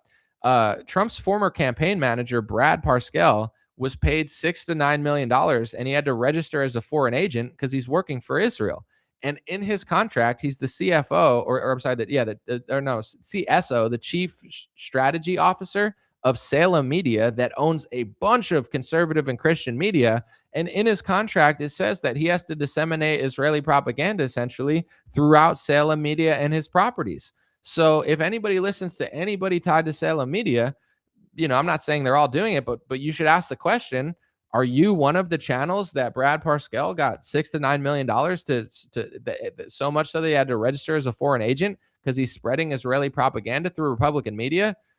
That's worth talking about because he's doing it somewhere and they're not really disclosing which channels they're doing it on. So who knows what's even real that you're listening to, and who knows what's paid for literal foreign propaganda from a foreign agent. Like that's factual, all that stuff. So, we'll see. But with the whole Yay thing, it's like I don't even live in the UK, but they ban Yay from the UK. They banned Candace Owens from Australia. David Icke can't really travel anywhere. I don't know. And we have international speech definitions every week. I think they just passed it into San Diego. The International Holocaust Remembrance Alliance definition of anti-Semitism. They're passing it into San Diego because San Diego has existed for a long time, but now they need this international definition that just so happens to coincide with these massive wars that tens of thousands of civilians are being killed, that hundreds of journalists are being killed. Israel has killed hundreds of journalists. Yet in America, over half the states need to not boycott that country in order to get a government contract. And in order to, Trump is using the IHRA definition of anti-Semitism to strong arm universities into like caving to Israel. We are a colony of Israel. I want to be on record saying that. The United States, and I've said it for years, but I'm just being clear. The United States is not a sovereign country. We are a captured colony of Israel. And if you guys want to prove me wrong, then get all the Israeli loyalty laws and all the Israeli speech laws out of America. Get them out of every city, get them out of every state, Get them out of every government contract, because there's not a single other. You don't have to be loyal to Canada to get a government contract. You don't have to be loyal to the UK. There is no other loyalty laws for any foreign nation other than Israel. There is no speech laws for any other religion or any other race in our country as we speak than for Israel. So if you want to prove we're not a colony of Israel, get them all out of America and go back to how it was in 2002, 2005, 2009, before these laws were in place. But guess what? They don't want to do that. So they just call me an anti Semite. You're anti Semitic. It's anti Semitism. That word is providing cover for the capture of America. That word is providing cover for the speech laws. Every time I talk about the speech laws, if someone comes in the comments and says anti Semitism, what they're saying is, I don't want someone to challenge these speech laws. I want them there. I need to make them look bad so people get tricked into thinking that they're a bad person so we don't have this conversation. There's no other really way. It's like if you talk about how Jonathan Pollard's in Israel and he's telling Jews to spy on America. This is like mainstream media. If I say that and someone's like, "Oh, anti-Semitism," they're providing cover for spying. It's like they want people to spy on America for a foreign nation, because why else would you say that? Like, even if you're Italian but you have loyalty to America, you can't tell people in America to spy on America for Italy. That's a crime. It's illegal. But when I talk about this for Israel, all of these Zionists start popping up making excuses for it. It's pretty clear what's going on. It's pretty clear what's going on. You know what I'm saying? At least Brad Parscale registered as a foreign agent. I respect that more than somebody who's just, not doing that. But, at least that's the legal way to do it. So, respect to that. But it's someone said, I actually don't agree with you completely. You don't have to agree with me, because sometimes I say certain things that are my opinion. Sometimes I say the facts, but whether you agree with me or not, the facts are the facts. So that's not going to change. And the reason I brought all that stuff up, I mean, we were talking about Ye. Obviously, I think he should be allowed to perform a festival, but if they want to ban him, it's just going to like wake up more people to how the world works. But for our military, you know, if Trump says he's doing all these things, but the reality is the opposite, we're going to feel the reality. We're going to feel like if he decides to attack their infrastructure and they start attacking Saudi Arabia and Dubai and all this oil fuels almost everything. Even like the green energy, a lot of it is fueled by oil. Like how do green energy cars they power up? How does the electricity and the battery power? I'm not I haven't looked at it in a while, but I was like, how does that all work? And I think at a certain point it leads back to coal or gas or some sort of energy providing the energy to provide for the energy, if you understand what I'm saying. It's like there's a chain of things that happen, but oil, even though they're trying to phase it out, they can't phase out oil and coal and stuff like that because it's still needed for some green energy projects to some extent. And, oil is fueling all the trucks. Oil is fueling all of the transit of all of our products. So if we attack Iran's infrastructure, Iran attacks Saudi Arabia or Dubai's infrastructure or whoever they plan on attacking, they say they're going to attack infrastructure if Trump does, we're not winning. Our military's not losing, but the whole world's going to have to pay higher prices. The whole world is going to have to deal, just like during COVID. It's like the prices are never going back to how they were. And I'm not trying to sit and fearmonger about it, but I talk to some people sometime and they're like, when do you think the prices are going to go back? And I start like, I almost just want to laugh hysterically. I'm like, wait, you think the prices are going to go back?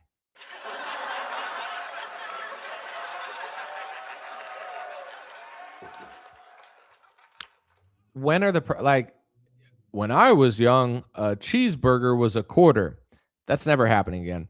When I was young, a slice of pizza was 10 cents and you could get an ice cream cone after it for 5 cents.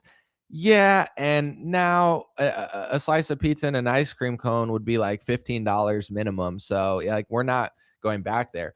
And the issue, I think some people understand it, but the issue is as the prices and inflation rises, like let's just say back in the day, you could buy a nice house for $50,000. You could buy an ice cream cone and a pizza and a hamburger for this and that. The equation of it cost a year or 2 years to buy a house and a car, you own it, and then the rest of it you could just save the money, etc. Now you have to work 10 years to get that money. Now thank you for the God bless. Now the amount of like the time and effort and the average income to make all of those things to buy that, the equation just keeps getting more spread apart, and everybody's getting more and more screwed. And to boomers who don't agree with me, because I know a lot do, boomers that have savings and a house, and they can live a simple life, they can afford not to care about this stuff because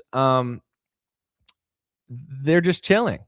Younger people that have to say you're making $50,000 a year now, it's like it's impossible to live in a city. You have to live in the ghetto. You have to scrape by. If you own a house, you're going to be in debt for the rest of your life. People, credit cards are going out. Like my generation, the younger generation, people in their 40s, they don't have the luxury of even thinking that way. Like, you're allowed to think that way because you had it. You grew up at a time where your average salary makes you wealthy, even on a middle class job, and you don't, it's like that world doesn't exist. Everything's cheaper quality.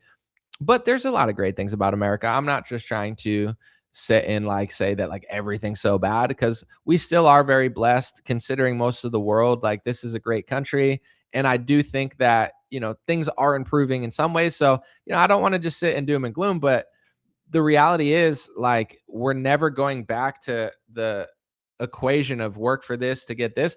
And then I say that after COVID, we're never going back to pre-COVID prices. And now that these companies have to pay more for everything, they're just doing cheaper work, because it's like, it's not that everyone's so bad. I mean, some of these big CEOs are horrible, horrible people. But when it comes to, like, say you're like building a house or something, it's like wood costs more, like insulation costs more, contractors cost more to build the bathroom and the pipes. So everybody's got to scrounge because everything costs so much, because inflation has like destroyed our country, especially the COVID inflation, which made it go from that to like that. And then in the middle of all this, Trump's just like, yeah, I'm just going to blow up infrastructure in a country that exports a lot of oil and controls a strait that everybody needs to go through. And then they're going to blow up infrastructure that we have in other countries and our allies. And that's how we're going to win the war. He doesn't care because he's rich. He doesn't. His family is on the board of a drone company. The more that they drone strike people, his family's negotiating deals, trying to get government contracts. He doesn't care. He's not going to be negatively affected by all this stuff. You think Trump cares if the gas is $30 a gallon? He's got billions of dollars. He'll figure it out. He's friends with like every CEO now. They'll probably give him free stuff in exchange to get favors back. So it's like, what is this going to do to the world? And then there's the question as well, if this, hopefully they find peace, hopefully they figure out a deal, hopefully Trump comes to his senses. But if he doesn't, is he so detached from reality that he just doesn't care because he's so rich? It's possible. Or is he purposely just destroying the world economy? Like, unfortunately, you have to ask these questions, because once they did it during COVID, I don't live in a pre-COVID world anymore where I'm like, oh, I don't think that'll happen. No, it did happen. And like, unfortunately, a lot of the conspiracy theorists were onto something, because really what a conspiracy theorist, I mean, there's some stupid conspiracy theories out there that are just like low IQ, but the reality is, it's like JFK was killed. They didn't want you to talk about it. So you're a conspiracy theorist. 9/11 happened. They don't want you to dive deep into it. So you're a conspiracy theorist. The war in Afghanistan and Iraq were a lie, and they don't want you to disagree with it. So you're a conspiracy theorist or a terrorist. That word is basically just a way to, it's like anti-Semitism. It's like, if you call me an anti-Semite, you don't have to have a conversation about what I'm talking about when it comes to the speech laws. You can just say it's all bad, don't go there. Same thing with conspiracy theory. You don't have to prove my theory wrong. There's conspiracy theories that I think are dumb, but I would never just be like, you're a conspiracy theorist. It's like, that would just mean that they're probably right, and I don't want to talk about it. So you have to be able to explain why it's wrong. And if all you could say is bad word, then you probably don't know what you're talking about. So, are they trying to, like, what is he doing? And I don't, I would say this, just, I'm not the biggest military expert as far as like what's going on in Israel and how much infrastructure and how many weapons we have. I know like some people are like, we're running out of weapons. They have more. I don't know all of those things, but what I can figure out is listening to how people talk, seeing what's going on. And I think these things are pretty clear. And Joe Kent has come out and said this as well, but based on what Marco Rubio said, what Trump says, what Caroline Leavitt said, what Joe Kent said. You can read between the lines of all the different things that they say and kind of piece it together if you're keen and you're very like intuitive.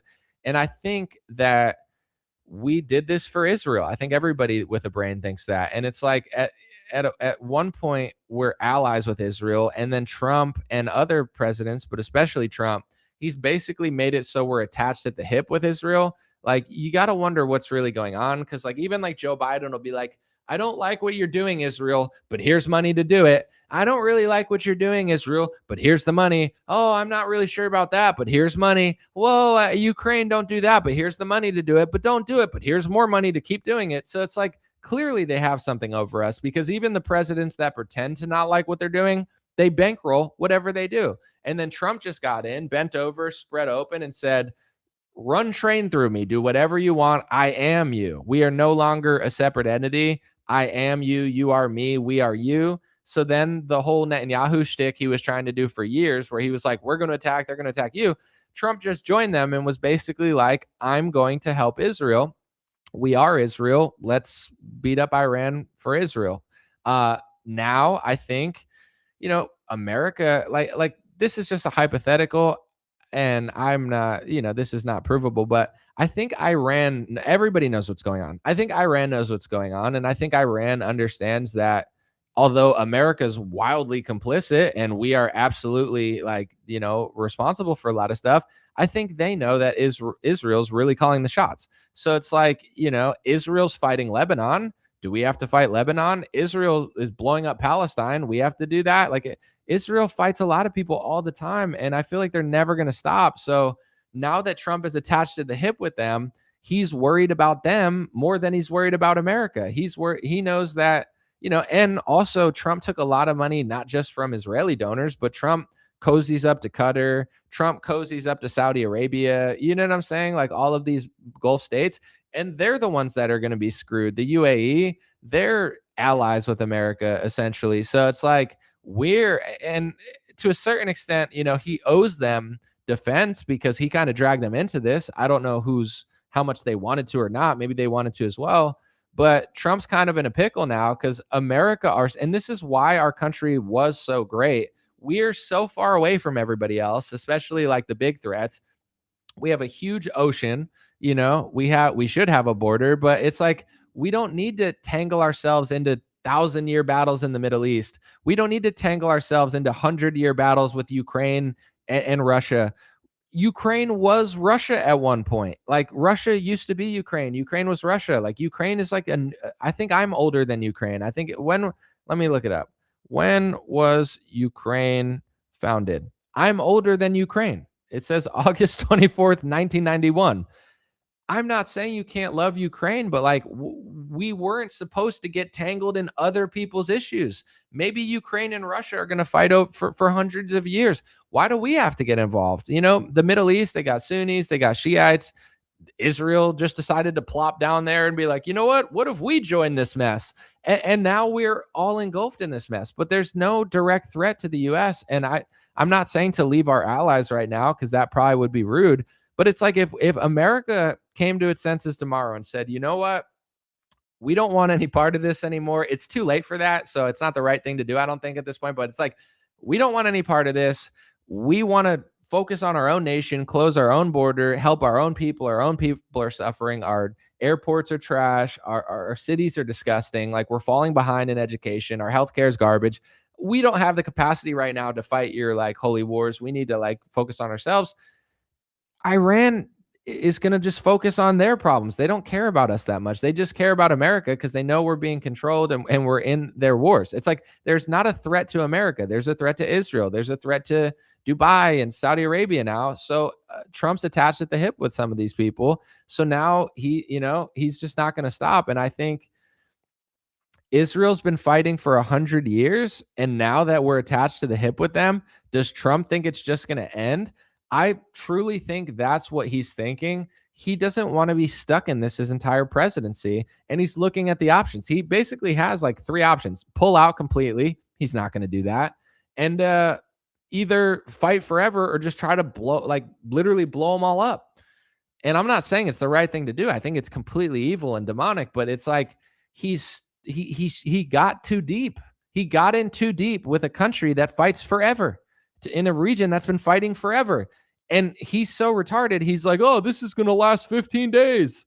It's 50." It's like it's not. So now he's getting pissed off because they lied to Trump in order to drag him into the war. He believed it, and now it's not ending. Now that he's there, they always, just like Joe Ken explains, they always wanted to drag us in because the deeper we go in, the harder it will be to leave.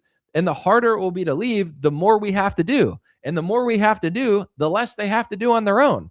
So they always wanted Netanyahu, since before 9/11, was trying to drag America into his issues, but people didn't take the bait. Then after 9/11, the Twin Towers got blown up. They found a passport. They said it was Al Qaeda. 15 years later, there's an Al Qaeda member in the White House with Donald Trump. It's like you can't figure out what's going on at this point. They told you Al Qaeda did 9/11. America worked alongside Al Qaeda to attack Bashar al Assad. Once Bashar al Assad ran away, they planted an Al Qaeda leader. They took the bounty down and invited him to the White House. You boomers can't figure out what's going on. After Al Qaeda, the branding was falling apart. They told you that ISIS was the number one terrorist in the world. Remember, from like 2001 to like 2014, everything was like Al Qaeda, Al Qaeda, Al Qaeda. No one even knew what ISIS was. And then out of nowhere, they're like, you know what? It's ISIS now. ISIS is the threat. Okay, ISIS is the threat. Did you know Iran fought ISIS? Did you know Iran and Soleimani was like the leader fighting ISIS super hard? Did you know that ISIS has killed American troops and they fought us too and commit terrorist attacks? So Iran fights ISIS, Soleimani fights ISIS, America fights ISIS. But when ISIS attacked Israel one time, ISIS apologized to Israel. Look it up. No one's disputing this fact. Nobody's saying that never happened. It's like literally provably true. Is something not registering with people? Like the people who did 9/11 were working alongside America to overthrow the leader of Syria. And as soon as they did, they rebranded the leader and brought him to the White House. I don't support Kenny on Facebook. I don't support Iran. I support America. But dragging, like, it would, this same script, my brother, is the same script they ran through 2003 until 2020. They said if you don't support the war in Afghanistan, that means you support Afghanistan. That means you're a terrorist. That means you're the Taliban.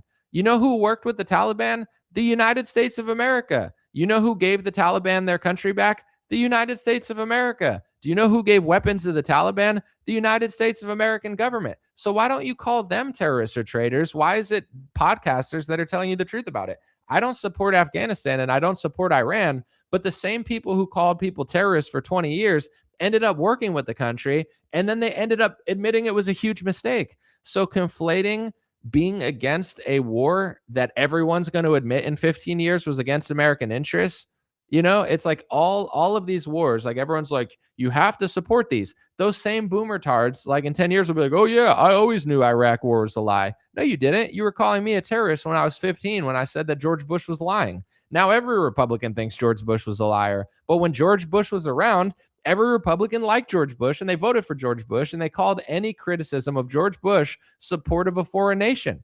It's like these morons never learn. It's fantastic.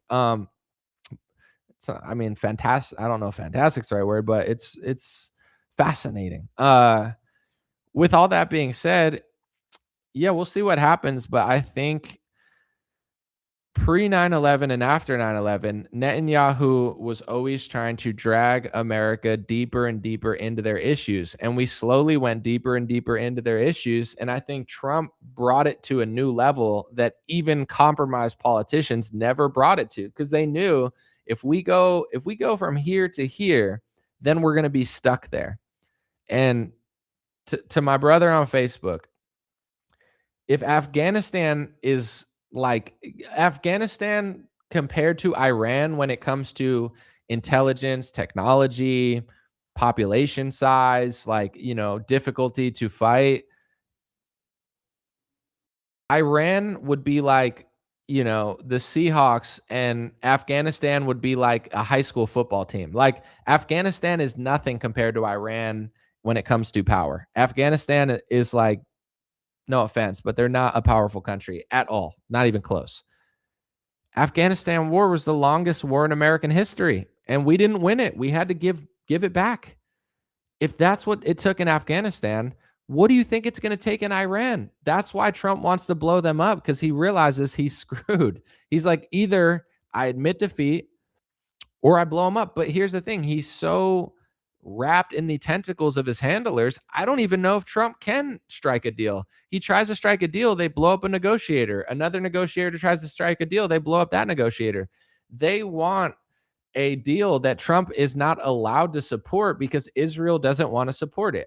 If Trump didn't have to be beholden to Israel, he might be allowed to look at the deal and be like, you know what, this is a solid deal. But it includes, stopping Israel from doing other stuff, like any sort of compromise. And that's not a compromise Israel's willing to do. So, I mean, I really hope Trump doesn't just blow up a bunch of civilians, because that would be insane. But we live in a world now where it's like, people from the outside could call Trump a war criminal, but you think George Bush can call Trump a war criminal? Obama can't call Trump a war criminal. Biden can't call Trump a war criminal. So, the calls for Trump to be held accountable are coming from the outside. In the establishment, they've all done similar stuff. I mean, maybe not this egregious, but it's like they can't really say anything. And to be honest, a lot of them support it. Like, you could find old videos of Hillary Clinton, and she said, I want everybody to understand, if I become president, I will attack Iran. You could find videos of Kamala Harris saying, Iran needs to relax and I'm willing to strike them if they go too far. This is not some, like, you listen to Epstein box media and Jeffrey Epstein's friends on television and Zionist media, they'll convince you that the left is anti-Israel. The left is controlled by Israel. Chuck Schumer said he got into politics in order to, or he's, his purpose in politics is to make sure that the left doesn't turn against Israel. Nancy Pelosi takes Israeli donor money. Kamala Harris, her husband's Jewish. I'm sure he likes Israel, but in general, Kamala Harris takes donor money. It's like they all have the same foreign policy. Lindsey Graham, you think there's a difference between him and, like, they play their little game where they pretend that they're slightly different, but in reality, there's certain things that we can't vote our way out of. We can't vote our way out of funding Israel. We can't vote our way out of these wars. We couldn't vote our way out of a lockdown. Trump was the president in 2020, and he was the architect of 15 days to slow the spread with Fauci. So in reality, it's like, this is what the American population and public needs to understand. It's okay to vote if you want to vote, if you believe in, like, I don't want tampons in the bathroom and I want Trump to close the border. That makes sense. But the American population needs to realize that there's certain things we can't vote our way out of. So if the whole concept of certain people is, if you criticize Trump, you're a libtard, blah, blah, blah, the left, the left, the left, you're missing the whole point. I'm not one of these people that says you can't vote or have a preference. I have a preference personally, but that preference is becoming smaller and smaller because it's so corrupt that the uniparty is just swallowing both sides, and it's never going to change until people figure that out. So, I feel like it's a simple concept, but apparently certain people can't have that concept.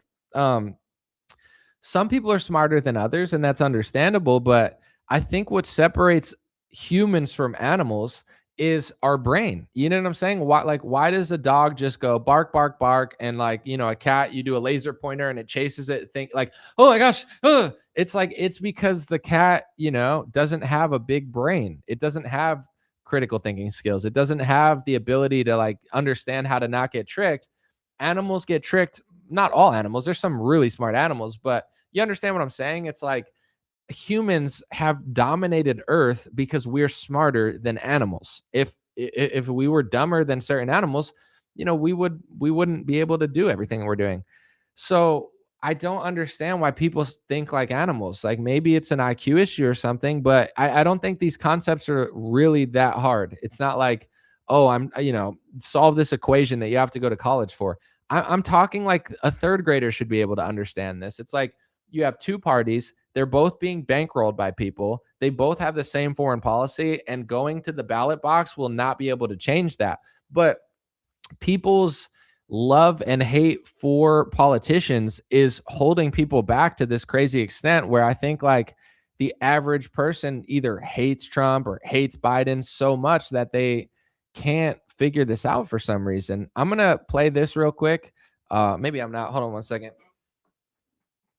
I'm gonna try to airdrop it, but I made an Instagram reel yesterday, and it's on this concept. It's super dope, and I think it explains it really simply and respectfully. So I'm just gonna load this up real quick. I gotta airdrop it. Hopefully, it's not too big of a file. I guess I can't. Well, oh well. I'll have to figure out a different way to do it. Maybe I could like download it from Twitter or something. But yeah, give me like 5 seconds. I got it. I gotta get a little creative. I can't airdrop because I'm attached to like Ethernet and I don't have my Wi-Fi on, so there's no airdrop allowed. All right, I got it here. Some people saw this too and they were like, "Did you just figure this out?" And I'm like, I'm not saying I just figured it out, but I can make videos all day, right? I do these live streams. Like at a certain point, if I'm inspired to make an Instagram reel, I'm trying to teach people something or get through to somebody that doesn't get it. But maybe it works, maybe it doesn't. Here's that video. I've done news reporting for about 10 years now, and I figured out the problem with Trump and politics. Hear me out. When Trump won in 2016, left-wingers made it all about him. They lost credibility just being emotionally insane over everything, yet they weren't making much sense and they lost hundreds of millions of people. While they made Trump the villain, Republicans made Trump the hero. And then COVID lockdowns became a wild card. Republicans refused to look at what Trump was doing and how complicit he was because they wanted to just blame the left and think that he's fighting the left. The left hated Trump so much, I heard one liberal say he was wearing a mask years later because he didn't want to look like a Republican. Imagine covering your face and your smile because you think showing your mouth makes you a Republican. I mean, this is how addicted people are to the fight between left and right and Trump and non-Trump. And then when Trump got in office again this term, a lot of the left became the boy who cried wolf. Nobody trusts them and believes them anymore because why would they? But the right is following an old script. They actually think Trump is 2015 and 2016 Trump. Because I don't need anybody's money. It's nice. I don't need anybody's money. I'm using my own money. I'm not using the lobbyists. I'm not using donors. I don't care. Miriam gave my campaign indirectly, 250 million. He did take their money, so much so that I'd have to make a whole video to show you how much Trump has sold out. So there's no left to challenge Donald Trump because they've lost their credibility, as they should really. The right has been programmed to basically defend Trump and think that anybody who's critical of Trump or telling the truth about Trump is a leftist now, even when somebody's more conservative than he is. And nobody focuses on actual issues. For example, I don't think glyphosate should be sprayed on all of our food, but Donald Trump is providing them extra legal immunity through executive order. And while there is a lot of people pushing back on it, the majority of Republicans and Trump supporters, they don't want to challenge Donald Trump. It's not about the food they eat. It's not about anything that they claim that they care about. They're addicted to the hero worship of Donald Trump the same way the left was addicted, and maybe still is, to the villain worship of Donald Trump. They make it about him. But if Donald Trump left tomorrow, pretty much nothing would change. The system is still in place. He said he was going to drain the swamp, but now he works for the swamp and he tries to drain anybody out of Congress that isn't working for the swamp. I mean, Donald Trump is almost like a demonic inversion of who he pretended to be when he ran, and now we need to focus on actual stuff and come together over our food, our country, not this fake WWE banker show that everybody's bought into. Your faith belongs in God, not a politician who takes hundreds of millions, if not billions of dollars of donor money. So the solution would be come together over the issues that we can agree on. Stop making it all about the person, whether you obsessively hate the person when you shouldn't, or you obsessively grovel and defend the person like it's your family member. And when I point out the fact that Trump's selling out, you think I just kicked your car or called your kid ugly or something. So yeah, that's the video I made. It's on Instagram, TikTok, all that stuff, Facebook. It's so simple. That's the crazy part. It's such a simple concept. It's so obvious. It doesn't require that much. You don't have to get angry. You don't have to be upset. You don't have to throw a fit in the street and get arrested by the feds because Trump set you up after he pushed the vaccine. Like, none of that's necessary. You just have to calmly and simply realize what's going on and use the human brain that God gave you. But it just seems like something people don't want to do. I know there's a lot of propaganda. I know there's a lot of people trying to muddy the waters and confuse people. But, I think it's because there's a lot of like, there's certain like people that are like Gary Kasparov, and they're like a chess player, but then he like says a bunch of dumb stuff, and you're like, how is someone so smart so dumb? So I tend to think it's like less of an IQ issue, and it's more of a like ego issue or something. Like you're blocking yourself from realizing stuff because you're just so stubborn internally that you like don't want to change or admit that you know, like you don't want to challenge yourself and be like, ah, no, I'm gonna like ride with this opinion.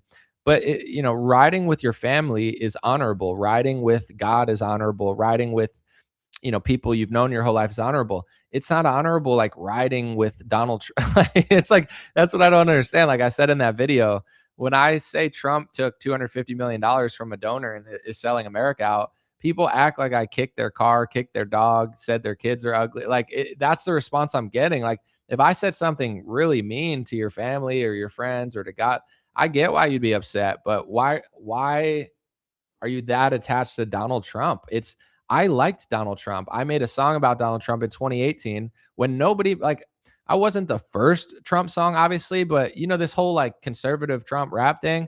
I made one of the first Trump songs. They tried to write an article about me in 2018 when I made the Trump song, and I told them not to, and they didn't. Like anyone else would have wanted attention, but I was like, I don't think they're like, we want to make an article about you, mainstream media article. They're like, you know, we're making a mainstream media article about Trump rappers, and we wanted to talk to you. And I was like, what do you mean Trump rappers? There's no one else rapping about like I'm the only one with a Trump song. And they're like, oh yeah, the article's just about you. Cause this is before any other rapper, like they weren't rapping about Trump or conservative stuff. So it was like, is this like a media hit? But I was like, you know what? I said, I appreciate you, whatever, but just don't if you want to write the article, you can. But I don't want you to. I don't need more attention. I'm not a Trump rapper. I made a song called I Like Trump because if you listen to that song too, the whole energy of it was like everyone was telling me I can't like Trump, the media, the industry, he's right, whatever. And the whole song is just like, I like Trump. I don't really give a all y'all, you know, like, and I talked about Kanye in it before Kanye even talked about stuff, Michael Jackson, Prince. It's a dope song, even though Trump sucks now. But the whole energy of it was like everyone's telling me I can't like Trump, but I like Trump. I'm gonna make a song about it. Um, I liked Trump. I liked him early. I appreciated him. I defended him when they were lying about him. I know what it's like to like him, but I don't understand like the vigor of even when I liked him, if someone made a point that made sense against him, like David Icke. I remember David Icke was like, Trump's an Israeli puppet. And I was like, are you sure? I hope not. You think he is? And like, but I wasn't like, screw you, David Icke. I was like, I don't know. David Icke is, you know, he usually makes some pretty solid points. So I always heard what he was saying and considered it, and I never ever got mad at him. And then like 2 years later, I was like, oh shoot, yeah, no, he's definitely right. You know, like, but I can't relate to people that get like droolingly upset over like Donald Trump. I liked him more than I should have, and I still didn't even get mad because I'm like, yes, I like him, but if someone makes a point that makes sense, that's different than just like being a leftist and being like, oh, Donald Trump's a racist. And it's like, that word is so cringe anyway now. It's like, oh, yeah, what did he do? He said something. He said a mean word. It's like, okay, you know? Yeah, he said something mean one time. Wow. You're talking to the wrong person, dude. I grew up on like messed up comedy. I remember I used to like Anthony Jeselnik, and he was like always saying crazy messed up stuff. It's like that's what I liked in my teens, like crazy comics. So you know, like it's gonna take a little bit more than that to convince me. Someone said I can't help but think that Billy Madison looks like Anomaly. You think I look like Billy Madison? I wish I could do like a Billy Madison impression. I used to love that movie, but I can't think about how he looks. Pee in your pants is cool. I forget how that whole thing goes, but I used to love Billy Madison. Shout out to Adam Sandler. We like the Sandman until he like, you know, I don't know. Is he political? Does he want to join the IDF or something? Hopefully not, but I mean, his movies are still fire. It's like I liked Rob Schneider too. Rob Schneider was like totally against the war, and then he was like, there should be a draft. Bro, you were just against the Iran war 6 months ago. Now you want a draft? Like, what is a draft? You want a draft from the zoo? Now you want a draft? Like, what's going on here? Stop looking at me, Swan. Yeah, that's a good part. Yeah, that was one of my favorite movies growing up. Someone said, as a minority myself, I laugh at the word racism. Yeah, it just basically means like I don't like what you said, but I can't explain why. It's like someone here's an example of how crazy people's minds are. I get that certain words are mean or they sound mean or whatever. Okay, I get it. Yeah, words are bad. But someone like let's just say there's a white dude, right? This white guy, his entire life he spent helping black communities. He donated 100% of his salary. He built parks and schools. There's thousands of black people that are saying like, dude, he saved my life when I was young. He saved me from a burning fire. He put me through college. Like, he could be the nicest white guy in history who helped more black people than ever, but if one time he said the n-word, they'd be like, he's racist. Like a word can erase like the greatest life that anyone's ever lived to help a certain race. He could be the greatest white person that helped more black people than ever. But if he said the N-word when he was 70 after he helped the whole world, most people would be like, "Oh, he's a racist. He needs to be canceled." Like that's how crazy like people's perception of stuff is. Like they care more about a word than someone's entire life. It's wild. Someone said people buy Paul Brothers crypto. I don't know who's doing that, but I'm sure it happened. Someone said I mistaked you for Penguin ZO recently. Yeah, I feel like he's a weirder version looking at me, or maybe I look weird too. I don't know. My hair's kind of messed up. I got it cut and I tried to put it down today, but it looked garbage. So I had to tie it back. But uh do I look as weird as he does? We definitely look similar. I'm not gonna lie.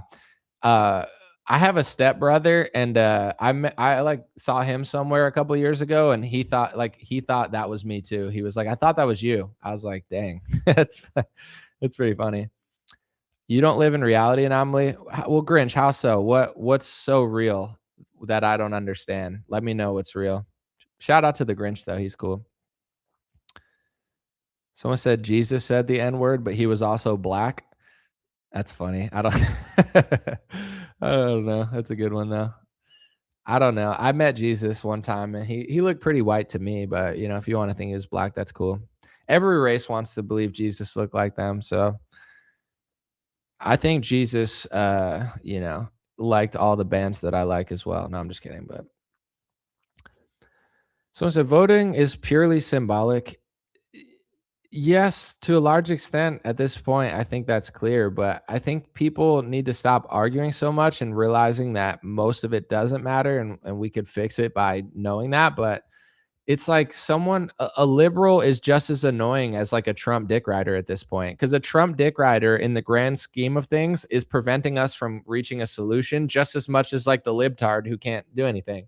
In fact, at this point, I would consider like people that I used to despise and I still don't trust, but people like Cenk Uygur and Anna Kasparian, I respect them more than a Zionist Republican. Like a Zionist Republican that calls them anti-Semitic to me is further away from my reality than like Anna Kasparian at this point. It could always flip-flop because some people are fake, but someone said, funny thing, Anomaly looks just like my uncle did when he was in his 20s. Well, I'm in my 30s, so I'll take that as a compliment. Your uncle must have been a handsome, charming, amazing person. But no, I'm just kidding. But thank you, I guess.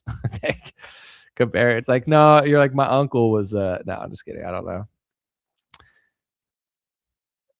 Someone said neocons plus neoliberals equal neo-Marxists. I remember, and maybe this is bad timing because Charlie is deceased now, but when Charlie was alive, his entire and I mean this in the most respectful way, it just is what it is. His whole shtick at Turning Point was socialism sucks, right? They had like the little pins, socialism sucks, socialism sucks, socialism sucks.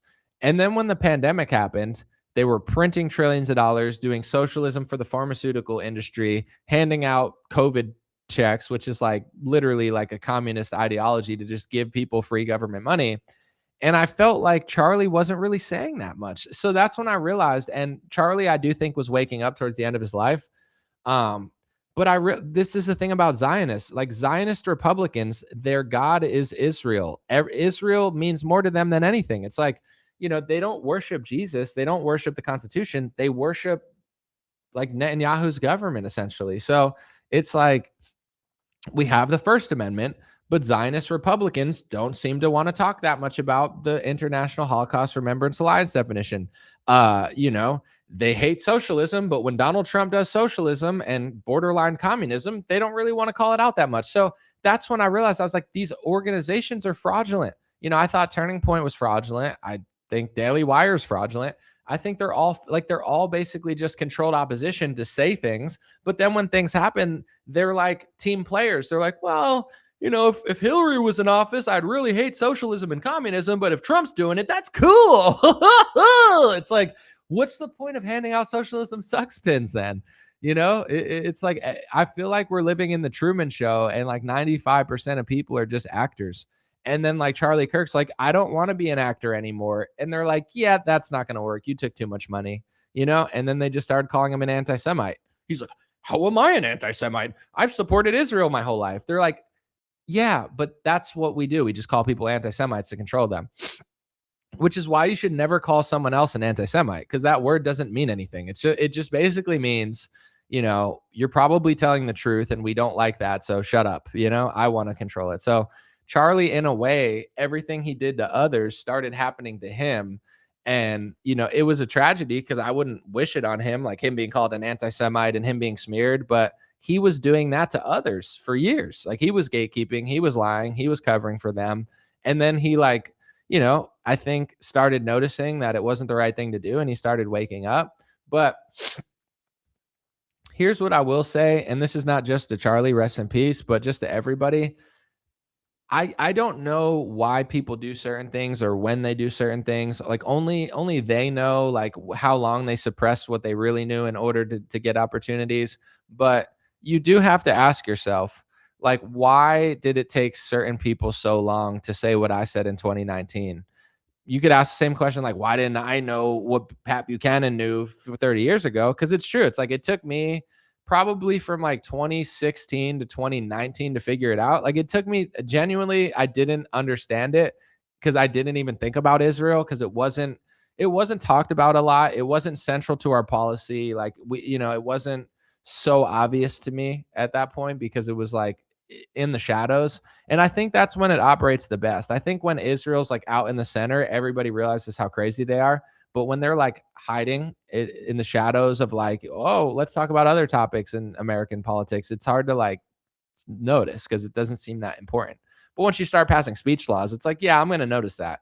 But in general, certain people, I just it's not that I want to compare because there's always a comparison to be made to other people as well. But I don't believe it took them 4 years to figure out what I knew now. I think that they just wanted money and stuff. And that's fine. I get it, but I'll never trust somebody that I know knew what I knew 4 years ago. And they like, did they just start talking about it in 2023, 2024 because they just figured it out, or because they knew they could now make money criticizing Israel? You know what I'm saying? In 2019, it was virtually impossible to make money or to exist in any sort of ecosystem that could make money criticizing Israel. Like it was like pretty much literally impossible. So all these people, I think, were like, why would I pass up on millions of dollars when I could just shut up about it, right? And then in 2023, 2024, they started realizing, oh shoot, like Nick Fuentes got uncanceled. Oh, so many people knew that Nick was not wrong about everything he was saying in 2019, but they just didn't want to like go near him because they knew it was toxic. Like I think I agreed with him one time and got blacklisted just off of like him retweeting me, even though I didn't even know him. So it's like they knew that. But then it's like, wow, he's making money. He's uncanceled. He's back on Twitter. Oh, maybe I should talk about Israel now. Now it's a good time to talk about. They didn't just figure it out then, though. It's not like they came to the epiphany. They knew that it was now a career choice. Even like a Tucker. I don't know how long he knew or what he didn't know, but I think, he played the game. And then as soon as he got let out of the game, Like, why do you think he talks about Israel 95% of his podcast now? Like, where was that at Fox News? You can't do that at Fox News. They won't allow you. So I'm sure it was built up in him, but I don't know for sure. Only Tucker knows. I think having experienced like Zionist slash Jewish organizations and media, like trying to lie on your name and stuff, I think once they do that to you, it's annoying, and you always remember how aggressively and rudely and obnoxiously they try to slander you, and it's like impossible to forget. Like, you forgive someone, but you don't forget. And I think Tucker, once he said anything on that topic and saw how they treated him, I think Charlie would have been very similar. Like, Charlie, his whole life basically did what Israel wanted to do, and then the second he stopped, they just tried to ruin his life and call him an anti-Semite a million times. I'm going to play this clip again. I know a lot of people have seen it, but I think since Charlie was assassinated and now they're trying to act like this never happened, I think it's important to show you. And I personally think we don't know for sure, but I think if Charlie were alive, he would have started becoming more and more like Tucker Carlson. Maybe not, but him trying to negotiate with people and them slandering him ruthlessly, like, it makes you want to only talk about this in loop, because you're like, dude, I did the most for you, and this is how you repay me. This is how you treat me. You could tell Charlie was ready to flex on the game, but now he can't. So we have to let his words, live for themselves. And this is what he was going through. So rest in peace, Charlie. If they're going to do this to you, what are they going to do to anybody? Because Charlie was on their side and they still treated him like shit. So just remember, no matter how Zionist you are, no matter how pro-Israel you are, they're going to treat you like shit eventually, because they treat everyone like shit. They just want you to be like a total compromised puppet. If you even think you have 5% sovereignty, they will write articles about you in the press. They will smear you. They will try to, get your organization to change its ways. They're ruthless. And Charlie was learning that. So, like, let me ask a question. If we were to remove, like, if people said what Tucker said is anti-Semitic, I don't hold that view. But it's like a lot of people on Twitter are like calling us out and like, whatever. That's not going to happen. But if we were to cancel Tucker, would anti-Semitism increase or decrease? I think increase, because that means any supporter of Tucker Carlson's statement therefore makes them anti-Semites. Exactly. Association. Mm-hmm. But I got text about you, Megan, saying, why is Megan like doing the bidding of Hamas? I was like, what are you talking about? Megan's the best. Like, what? Like, she's amazing. And I said, why are you texting me about Megan? And I at that point, and so this is what they don't understand. You and I, Megan, and Tucker is in the same category, and they've tried to go after Tucker. Yeah. Is that the more you attack our moral character, the more we're going to double down in a direction, because 100%. Screw you, I don't do it that way, okay? And I will say this, the behavior by a lot, both privately and publicly, are pushing people like you and me away. Not like we're going to be pro-Hamas, not like we're going to, but we're like, honestly, the way you are treating me is so repulsive. I have text messages, Megan, calling me an anti-Semite. I am learning biblical Hebrew and writing a book on the Shabbat. I honor the Shabbat, literally the Jewish Sabbath. I visit Israel and fight for it. And there's another article out in the Times of Israel today. I could read it on air. I was just reading before I got on. Charlie, what are you doing? Like, what am I doing? I'm sorry. Like, let's just take a step back here. Like, I'm an American citizen. How was your relationship? So, Charlie served Israel his whole career, but the second that he said, relax, stop calling me an anti-Semite, stop blackmailing me, like, I'm American. Like, yeah, I support you, but like, I'm America first. They're like, yeah, that's really not going to fly, buddy, but thanks for, like the thought that he would be his own person and stop doing Hasbro for them was something they were not really going to allow, I think. So, yeah, I think rest in peace, Charlie Kirk. God bless you. Thank you for being honest, but that's what everyone needs to realize. I think some people think, oh, they just call Tucker Carlson an anti-Semite because he's saying a lot, or, oh, they're just going to call Nick Fuentes that, or, oh, it's just Kanye West, or, oh, it's just Dan Bilzerian, or, oh, it's just Candace Owens.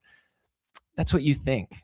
If they're willing to call Charlie Kirk an anti-Semite, they're willing to call anyone an anti-Semite. Anti-Semite is a term they invented to blackmail people and make them do what they want them to do, like slaves. So let's just be honest about it. The Erica stuff is fascinating to me, but I've talked about it before. I don't really feel like talking about it now. Everyone can have their opinions on her. I'm not a big fan, but you know, it is what it is. All right, here's a good question to get me in more trouble. Appreciate you. Anomaly, do you believe in the fake moon mission that's happening now? What about the missions from over 50 years ago? I wish I still had my helmet. I had like a space helmet and it would have been. Do I have it? No, I think I threw it out. But I want to let you know that let me explain to you, okay? We had the technology, you conspiracy theorist, then we lost it because sometimes we just like destroy it or lose it, but we destroyed it and it's a painful process to build back again. So that's what happened. Let me play my friend Don Pettit. He'll explain it to you, you darn conspiracy theorist. I'd go to the moon in a nanosecond. The problem is we don't have the technology to do that anymore. We used to, but we destroyed that technology, and it's a painful process to build it back again. The funniest thing about the whole moon mission right now is like, obviously they're trying to like make people like America and be like, wow, this reminds me of 1969, America first. It's like the hubris of our government to do this like whole moon mission during like Trump, like he's like threatening to like blow up civilizations and like oil prices are skyrocketing. Like anybody gives a shit about NASA right now. You know what I'm saying? Like even liberals who are like, I love NASA, trust the science. They don't even care that much because it's like Trump's on True Social at 7 a.m. just firing off like civilization threats, Couldn't you guys wait till a more peaceful time to do this so then like we could pretend to even care about it? Like they're so detached from reality. They're like, give them the NASA thing to make people like America again so we could blow up Iran. And it's like, now's not the time. Now's not the time. I've been getting attacked on my Facebook page by people who obsess over NASA and they say, Anomaly, stop pushing conspiracy theories about the moon. I love the moon. All right, bro, relax. You can love the moon. Nobody's stopping you. And then I'm also getting like yelled at by people who are like, "Oh, your Anomaly's working for NASA. He keeps posting NASA. NASA's paying Anomaly." So it's like, which one am I? Am I working for NASA or am I pushing conspiracy? Like I'm posting the same thing to both people and they're seeing it like people are just spiraling. And I'm not going to lie, that's why I keep posting it cuz I think it's funny. And I think it's fun to read all the comments because nobody believes it anymore except for like 10 people. And I'm big into comedy. I'm a big comedy fan. Some of my favorite comedians of like the last couple years, I like Bill Burr in his prime. I think Shane Gillis is really funny. I'm a big NASA fan. So, I'm into top tier comedy routines. And to say that NASA doesn't belong in the top 5 is just not true. I don't see it that way. I find they're doing some of the best comedy I've ever seen. And, to the moon believers, the moon tards. No, I'm just kidding. But I could think they're funny, maybe I believe everything they're doing. And I just think, the microphone's spinning and they get on the mic and they say, hey, President Trump, I think the astronauts have a good personality. I'm an astronaut believer and they're really personable and funny to me. Is that okay? Okay. If the moontards aren't listening anymore, we got our Flatty Patties in here and our Truman Showers. It's just funny. Everything about it's funny to me and it's funny to us. We're part of the same, the same coalition of non-believers essentially. But like, do I think that it could be true? Anything's possible. I don't know what's going on anymore. Do I personally believe we landed on the moon in 1969? Do I believe that? No, I don't. Can you believe it if you want? Absolutely. Absolutely. Go for it. Enjoy. Honestly, I love NASA. It's my favorite part about this week or two, because if it were just the war in Iran, it's heavy stuff. It's not fun. But I just love everything about NASA. I love their pictures. I love when they're like, we can't show you the pictures, so we're going to make CGI. I'm just enjoying it. Can I enjoy it? Am I allowed? Yeah, moon maxing. We're moon maxing, bro. Can I enjoy NASA? I find it funny. Like, this is like, this is the Super Bowl for people who don't believe in the moon landing. Like anybody who's like a dedicated flat earther, like this is your Super Bowl. Lock in, Patriots. You know what I'm saying? Like now, these 3 weeks, you're going to be more relevant than ever. Like why are people mad? It's time to lock in and enjoy the moment. Like this is it.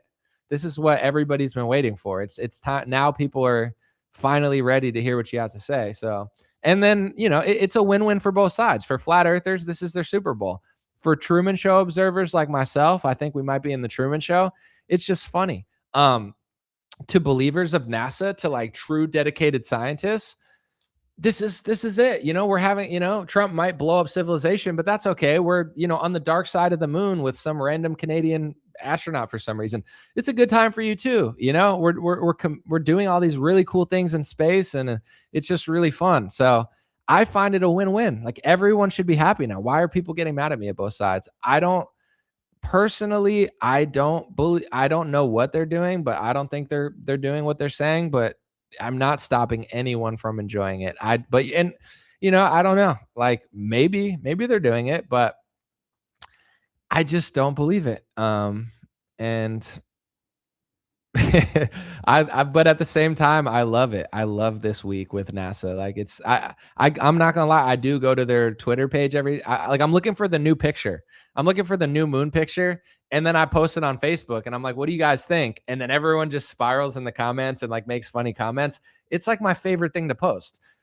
And then we got flatty patties that are like, dude, you're working for NASA.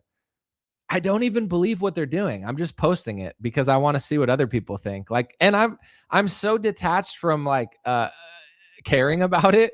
You know what I'm saying? Like, if you believe it's real, that's great. That's awesome. I'm happy for you. If you think it's not real, I'm happy for you too. Like, I'm like a monk. I'm like a Buddhist monk just enjoying moon conversations. Why can't we all just have fun with this? But so NASA paid you.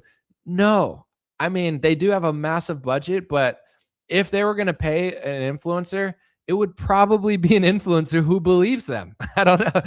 I don't know. If anybody from NASA's watching this, do you pay influencers who think you faked the moon landing? Is there a way to get money from the government for literally not believing what they're doing? Because I would find that a waste of the budget, but I'm sure NASA knows a lot about wasting budgets, so it's kind of right up their alley. But no, I wouldn't. I would never take money from NASA, and if they offered, I would turn it down. But I promise you, they're not knocking on my email saying, "Hey, dude, we really want to pay you to tell everyone you don't believe what we're doing because that's really important to us." It's like, is that what it is? I'm sure. I don't know. I'm sure they're paying somebody for promotion, but it's not me. And my promotion is more just like a conversation. I'm disseminating the news and just marveling at the comment section. Do I believe in reptilian humanoids? No, not really. But once again, I don't know. I'm a humble man. Anything's possible. Could someone be a reptile? I'm sure, but I I believe more in races, Like I don't believe people are reptiles. I think people are humans, but reptiles do exist in this world. It's not like they're not there. It's like snakes are reptiles, but what I think is I think races are different. It's not that everyone's not a human, but I'm trying to say this without getting in trouble. Not that I actually care, but I'm trying to be respectful because I am respectful, and I think everyone is a human, and is there's good and bad in every race, but it's like dogs. Like dogs are dogs, but it's like a pit bull is not the same as like a little chihuahua, and like a dog that doesn't bite anyone isn't the same as a dog who does bite someone. So we know that all dogs are cool and everybody has their preference, but dogs are not all the same. They have different attributes. I think humans, maybe to a lesser extent, but to an extent, that's how the human race is. Like, and that's why when you go to different countries, it's supposed to be a beautiful experience of experiencing a different culture. We're not all supposed to be the same. We're not all supposed to have the same opinions and beliefs about everything. And there's going to be different characteristics of different people. So I think with humans that, we're being told that we're all exactly the same and everybody has the same wants and desires. And to a lot of the human race, that's true. We all have the same core desires, just like a dog wants to eat and probably loves its family. humans are the same. We love our family. You know, we want to, I mean, some people don't like their family, but you get what I'm saying? We all eat, we all sleep. Like we have the same characteristics, but I don't believe that people are reptiles. I just think different races have different characteristics. And, you know, it's up to honest scientists to figure out how much is nature versus nurture. Some of it is nurture and how people have been raised and brainwashed and tricked. And some of it is nature. Some of it is just how people are genetically wired and their capacity for things that they're doing. But, you know, I'm not really 100% sure what's going on, but that's what I think. And I would say, I believe that eyes are the window to someone's soul. And, you know, I think that you could tell a lot from someone's eyes. And I'm not saying that like it's necessarily true to everybody, but I think there's certain people that like they just seem like they have nefarious agenda. I don't know if they were born into that or if they were raised into that. You know, some people were hardened by life and what they were taught and told, etc. So I'm not 100% sure what's going on, but I don't believe in reptile people. I think the human race, races are different. And, you know, there's certain parts of Africa that they like still don't have infrastructure. And no matter how much everyone tries to help them, they like just can't keep it. I'm not sure why that is. I don't go to Africa, so it's not that I would never go, but I haven't investigated it enough to understand what's going on here. Is it government corruption? Is somebody screwing them over? Is it just the general population can't figure out how to do what other populations have done for hundreds of years? Like I don't know what's going on, but I think it's worth a conversation rather than just calling everything racist or acting like everything's exactly the same. If everything were the same, it would be boring. We're all unique. Men and women are different. Different races have different characteristics. But the globalist propaganda that we're all exactly the same is kind of preventing the science of understanding what's really going on. A Barnes with the $50 super chat, $49.99. Thank you, A Barnes. He said, David had a sling and an army. Thank you for the super chat. I really appreciate it. And I got you. Someone said it's all about blood diamonds. I mean, I'm sure that's a huge part of what's going on there. But I do personally, I do think that certain countries and certain populations, it's you know, it's yes, there's people taking advantage of them. Yes, there's people scamming them. But I think that the average capacity is just not necessarily on par with some of the developed world, and they just can't like they're just not there, you know? Like so then other people take advantage of them because they just like can't get to that level or something for whatever reason. And then people bring them certain things sometimes, and then the average leadership in that country can't keep it going, you know? Like it takes I mean, it takes a very intelligent and dedicated civilization even in our country. Like there's a lot of corruption, but people don't realize how much infrastructure and intelligence goes into sanitation, sewage, electricity. Like the world, we don't even sit to think about it because we take it for granted. But marveling at the world of how much is going right outside of what you're doing every day in order to make it like lights, power, sanitation, plumbing, all of these things, you know, water supply, cleaning the water, making sure it's good enough to drink. Some countries don't have that infrastructure, and they don't have the discipline or perhaps intelligence or perhaps societal cohesion to keep these things going. So they just don't have them. And you know, I don't think I don't think the average person in certain areas has that cohesion for whatever reason. And you know, you're not really supposed to talk about it because if you do, then you get canceled. But I don't care. I don't, you know, I know my true intentions. My intentions are good. And I don't hate anybody or any country, but, you know, that's the reality of what a lot of people are living in. All the stuff women take for granted and do none of it, somebody said. I mean, women definitely do stuff, but I think like the average feminist doesn't do stuff, but I think there's a lot of intelligent women that understand what men are doing and they don't want to do it. But women have been tricked in the West a lot, which is why, going back to Iran, we have to clean our own area in order to help others. Like I don't think any Christian or any conservative or any American should want to spread liberalism to Iran. Republican Zionists want to spread liberalism more than like liberals. And then Republicans will be like, how come liberals don't want to make Iran gay?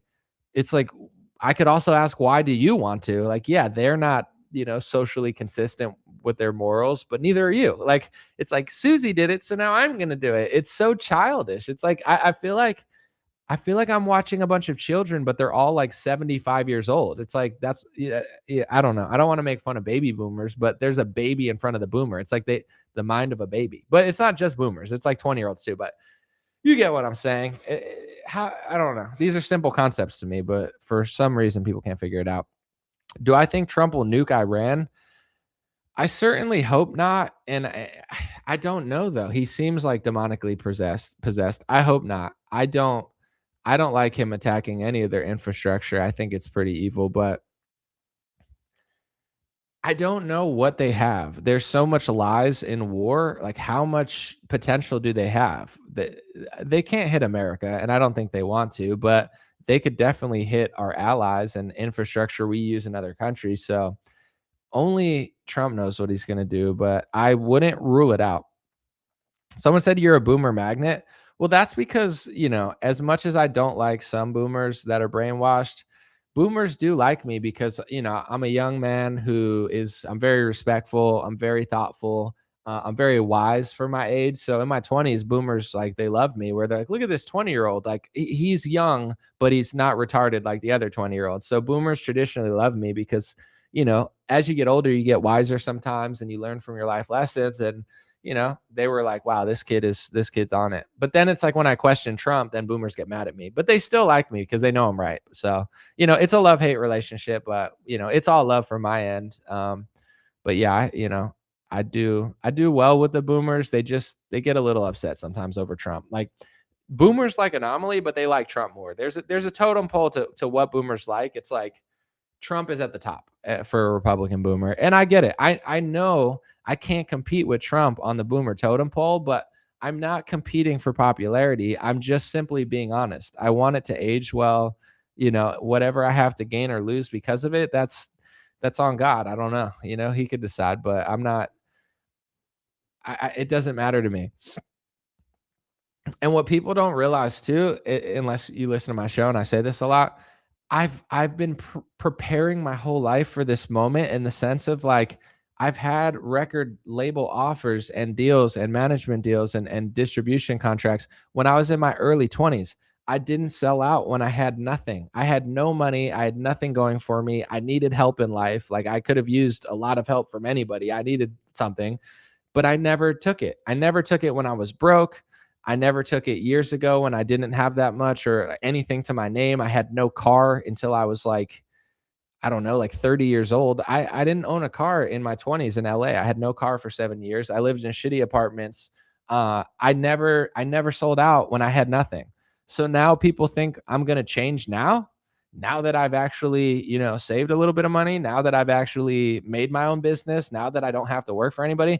If I'm not going to sell out when I'm broke and have no car and basically need help, I'm not going to sell out now. So it's like, it's going to take, I don't care how much boomers get mad or Trump supporters get mad or liberals got mad at me in 2017. Like, I've been preparing my whole life for this moment. And there's never been an easier time for me to do this, like, it's like, oh, it's tough. It was tough being 21, turning down a contract that could have put me in the music industry that I wanted to be in.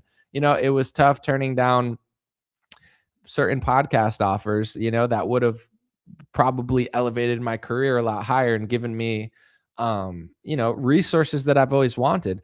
And I'm not saying this to brag, but I am proud of myself with all I've been through. I've ran circles around a lot of these influencers and people, and I have no help. You don't think if I had like cameras and documentarians, the amount of stuff I could do would be insane. Like, I've already done so much with no help whatsoever and no editors. You don't think I want a team around me? You don't think I want a corporation that has like 100 employees that'll give me like 3 people to make a sick documentary, I'd be running circles around all these clowns. I'd accomplish more in 5 months than Michael Knowles has accomplished in 10 years at Daily Wire. Michael Knowles has done like literally nothing. It's like he says nothing of consequence. He never takes a stand. He won't talk about the Israel lobby. He's a nothing. I would literally like accomplish every it's like I've already accomplished more than him and I don't even have anything. So it's hard. It's already been harder to turn stuff down. It's already been harder to say no to certain deals and contracts and stuff. It's gonna, yeah, I don't care what anybody thinks. I don't care who's mad at me. I don't care how many former fans are mad. I don't care how many hundreds of thousands of followers I lose on Facebook. I'm right. Don't care. You'll figure it out in a couple of years, or you won't, but I'll be fine. Is this real or green screen? This is actually all real. You feel? You hear that? Ooh, that's real. And then I don't know if you guys can even hear that because the mic doesn't pick it up, but no. Thank you for thinking it looks so good. It's a green screen, but no, it's all man-made, made in America. Well, actually, I don't know if that was made in America, to be honest, but I don't know that this is made in America, to be honest, either, but I don't know. Probably neither one was, actually, but that's okay. Oh my gosh, if it wasn't made in America, maybe they have spy devices on it. Oh my gosh, they're listening to me. No, I'm just kidding. Wasn't you the guy that made Candace Owens famous? I wouldn't frame it that way. I would frame it this way. I think Candace would have been successful and famous anyway. I think she was on a trajectory and she has like the star power that I think she would have got to where she's gotten without me. But I did help her early on. I probably got her most viral, her biggest video early on. Like when she was unknown, I got her like 20 to 30 million views. She signed a book for me and said, thank you for being the first person to like elevate my video on Facebook when nobody cared about me. She said that many times and gave me credit when she met me before she was ever on Fox or Alex Jones. We met up in New York City and she posted it on her Facebook page and said, I never, this is the guy who changed my life forever. So I'm not going to take credit for everything she's ever done because it's not fair. And I think she's a star. But what I will say is I helped her for the right reasons before anybody really did. And, a lot of people came in her life after to give her opportunities and stuff. But I think your true character is shown not by when you do something for someone to get something out of it, but when you do it because it's great and you do it for the right reasons. So, of course, I'm sure Candace has worked with a lot of people and made a lot of people a lot of money in her life. I did it for the right reasons and really, then she went off to do everything. I'm not answering that one question, but yeah, I feel like I've done that for a lot of people, to be honest. Like I've helped a lot of people get from here to here and it is what it is. I don't know. I did it for the right reasons and I did it because they did something great that I felt like people could see. And I had a big audience before most people did. So I was able to get that sort of traction for people if they couldn't get it for themselves. So yeah, I'm definitely in the history books in her career, but I'm not going to take credit for it or suggest she wouldn't have done it elsewhere. But I'm part of her story in a huge way, extremely or early. Someone said background is this high school championship soccer field. Yeah, it's a soccer field. I just imposed it on my wall. I hope it doesn't rot.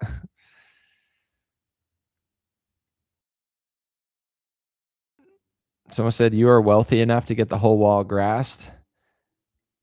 If you think this was like super expensive, I don't know. I mean, how much do you think like fake grass costs? This isn't real grass. Like everyone can afford to do it. It's just not something that people want to do, like everyone doesn't have that desire, but I don't remember exactly how much, but I would say less than $200 for all of that. It's not expensive. I promise you. Do I believe in evolution? I don't know. I mean, not to the extent that they claim. I don't know. I think like over time, I do think over time humans and animals can like slightly evolve, but I don't believe the theory that like we came from monkeys or something. I don't know. That doesn't make sense to me, but I'm not really, I don't know. can you believe that animals and humans can like slightly evolve over time without believing that we were monkeys, or no? Is that like, I don't know. Does that mean I believe in evolution, or is evolution like humans came from monkeys? Depends what you mean by the word. You thought I was at Wrigley Field? I am actually. That's, I work for the Boston Red Sox. This has been an operation the whole time. I love that people actually think like my wall is like really expensive, but it's not green. It's not a green screen. It is green, but this isn't. Look, you see it moving? Look, it's not a green screen. That's not a green screen. That's not a green screen. I could look. I could put my finger behind it. You see? Is it behind it? It's real. But I have a nice camera now, so the camera is so high quality that it looks fake. It's like NASA. It looks so fake that it's real. You know it's real. That's what Elon said one time. He's like, you know it's real because it looks so fake. It's like, what? AI can do that? You can believe what you want, but I'm just letting you know that's not. I could rip it off the wall. I'm not gonna do that, but then it's real. But if you want to think it's fake, then I don't care. I really don't care, but it's kind of funny. Someone said, to be honest, that reminds me of Israel, that sign, the stars, the praying hands. It reminds me of them praying at the wall. Dude, why are people reaching so hard? Now praying hands. I mean, I can see what you're saying, though. Like, they do kind of be like, please bless me, wall. You're like, what is the wall going to do? But it's like praying. Everybody prays. Like, why does that have to be, it's me praying at the firmament. I'm Truman, okay? I'm Truman saying, please let me out of this dome. And they're like, you can't leave, Truman. Don't you love it here? No, I want to go meet that chick. I want to go meet that chick that I met the one time. I want to leave the dome.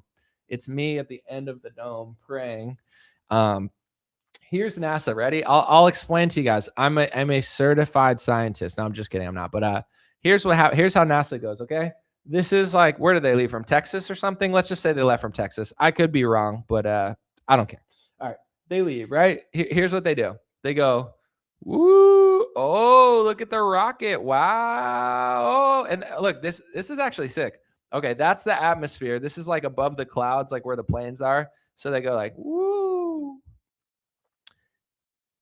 And then they start going, woo.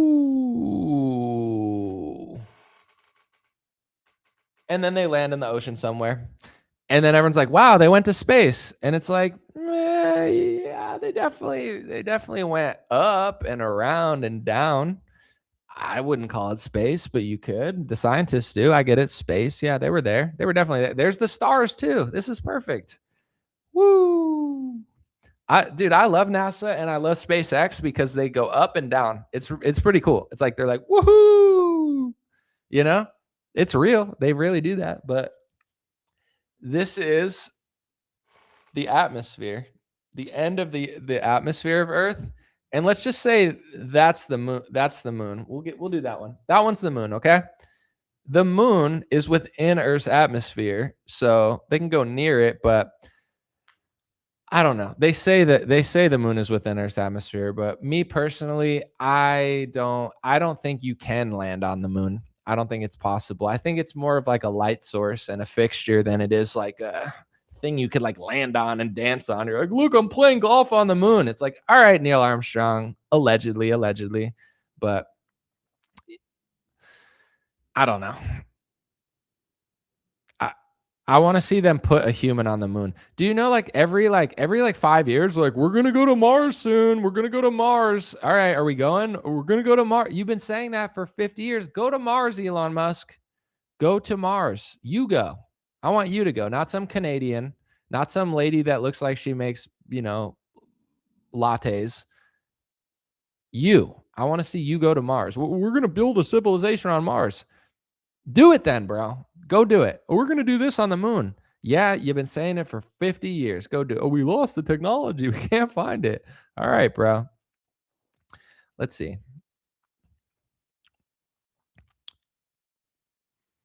Fun fact, they took a corn booklet to the moon. I'm saying corn instead of the P word. 50 years ago. Did they really do that? I've never heard that, but I don't feel like searching it now. It's gonna be weird in my searches.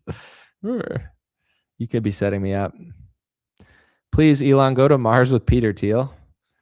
Dude, they're like, we need to build a bathhouse on Mars. You're like, all right, dude, it's getting weird, but okay. Thoughts about that Professor Zhang guy? His analysis of game theory is wild. I think I seen somebody sent me his video, but I didn't fully watch it, so I can't speak on it. I don't know exactly what he's saying, but Mars was promised to the blanks 3,000 years ago. I mean, could be. I don't know. Japan wants to build something around the moon. They said it will harvest free and renewable and sustainable energy. Everyone says a lot of stuff about space, but they just never do it. That's the problem. It's like, I want to build a company with 1 billion employees and I want aliens to do the YMCA dance next to Donald Trump. And then I'm going to sell moon rocks and I'm going to turn moon rocks into a holistic 3-dimensional windmill that won't kill birds. All right, then do it. We're doing it. And then like 5 years later, they're like, we're going to do it soon. I was like, all right, go ahead. And then like 10 years later, they're like, here we go. We're going. And then I'm like, all right, go ahead. And they're like, yeah, well, just give us like 10 more years. And then like 10 years later, like, we're going to send women to the moon, all women. And Katy Perry's going to dance with the dandelion. All right, okay. And then they're like, we need to pause the woman moon thing because the moon suits don't work. Oh, yeah. So you planned out the science of doing something in space, and then NASA had to cancel because the spacesuits just didn't fit. They just didn't think of that. I mean, let's just go to the moon real quick or whatever, but let's not measure the suits perfectly because even an inch of a mistake could literally kill someone in space. Let's not think about it. All right, let's Google that. NASA cancels woman suits don't fit. You guys think I'm joking. All right, 2019. This is just 6 years ago, folks. CBS. NASA scraps its first all-female spacewalk over lack of well-fitting spacesuits. Oh no, we just forgot to measure the spacesuits. We got the perfect math and the perfect science, and we have billions and billions of taxpayer dollars. We just didn't even think of that. Oh my gosh, we got to cancel it. We're NASA. We talk like this. Oh no. NASA scrapped a planned historic spacewalk by 2 women astronauts, citing a lack of available spacesuits that would fit them at the International Space Station. Christina Koch will now perform tasks in space Friday with fellow American Nick Hague instead of Anne McClain as originally planned. Had Koch and McClain done their spacewalk together, it would have been the first ever by 2 women astronauts. Until now, male only or mixed male-female teams had conducted spacewalks since the space station was assembled in 1998. Okay, get back to the spacesuit part. I don't care about all that. The spacesuits aboard the space station are in fact assemblies of several parts put together as best adapted to each astronaut's body. According to Brandy Dean, a spokeswoman at the Johnson Space Center in Houston, Texas, she said 2 upper parts in each of the 3 available spacesuit sizes are currently held at a space station, medium, large, and extra large. We do best to anticipate the spacesuit sizes that each astronaut will need based on the spacesuit size they wore in training on the ground. And in some cases, astronauts train in multiple sizes, she said, in explaining the problem that hampered Friday's planned spacewalk. However, including the individual sizes may need to change when they're in orbit in response to the changing living in microgravity that can bring in a body. And it's like, all right, so you went through everything and just had to cancel the spacewalk because the spacesuits just weren't the right size. But you didn't think about that beforehand. It's like, when there's sometimes multiple sizes need to change when we're in microgravity, but you knew that. You already knew that for years. So why not have all of them available just in case the sizes change? No, you're just going to spend billions. What is NASA's budget? Let's see. What is NASA's budget? They can't figure this shit out though. Oh, it's only $24.44 billion of stealing our, totally scientific purposes. That's just for 2026. How much money has NASA got since 2000? Let's just see. Oh, NASA's only received $450 billion in normal funding from Congress, with the annual budget increasing from roughly 13.6 billion in 2000 to over 24 billion in the mid to 2020s. I mean, only 450 billion, but we weren't ready for the space launch because you have to understand this really deep technology. It's really complicated to explain to you guys because we're so super smart. Like, we're all triple vaccinated and we wear masks all the time. We trust the science, but it's hard to explain to you retards, but let me try to explain. So in microgravity, the suits often change in sizes due to the complex nature of the scientific equation that you can't really understand because you're not smart enough. But the changes in the spacesuit sometimes fluctuate in order to obtain gravity from the humanitarian aid that we've gotten from Ukraine. Oh, okay.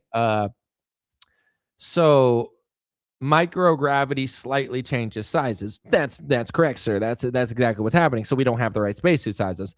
But if you already knew microgravity will change the spacesuit sizes, then shouldn't you already have thought about that before the day of the space launch, since it's like something that continues?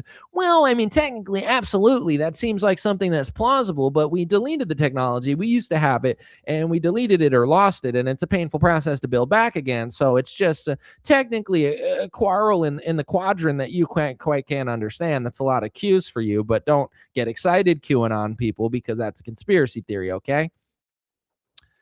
So we're gonna do the space launch, right? You've been promised. No, we got to cancel it. The sizes are not big enough. We didn't quite understand the microgravity of the two females, so now we need to put a male in. It's like, just steal our money and let us know you're lying. Can we just get it over with? Just be like, we're in a dome. The sun and the moon are not what we said they were. You're stuck here with us retards, and we're just gonna keep laundering money through government programs. I could respect that. Just lay it on us. We can handle it. Just tell us, It's unreal. Someone said, could have had all our bridges and roads upgraded, but let's make hot yoga space pants for hoes. No, it's like we can't build any, like, literally NASA. Like, what has NASA even done? They're like, we don't really have the technology to do all that. Either do something cool or don't do it. You know what I'm saying? Like, either go back to the moon, dance on the moon, or just save the $500 billion and let us rebuild every airport, every bridge. We could build 1,000 new schools. Like, we could do anything we want with that money, but they just can't get the spacesuit right. Let me find the one. It says the moon inside Earth's atmosphere. European Space Agency said the Earth's atmosphere stretches out to the moon. So the outermost part of our planet's atmosphere extends well beyond the lunar orbit, almost twice the distance to the moon. So our atmosphere, according to European space agencies, goes 2 times past the moon. I think that's because people with modern science and just a brain have realized that the moon is within Earth's atmosphere. I think a lot of people have figured that out. So then they're like, oh yeah, no, you're right. It goes 2 times past the moon. So Earth's atmosphere, so the moon's in Earth's atmosphere. Interesting. But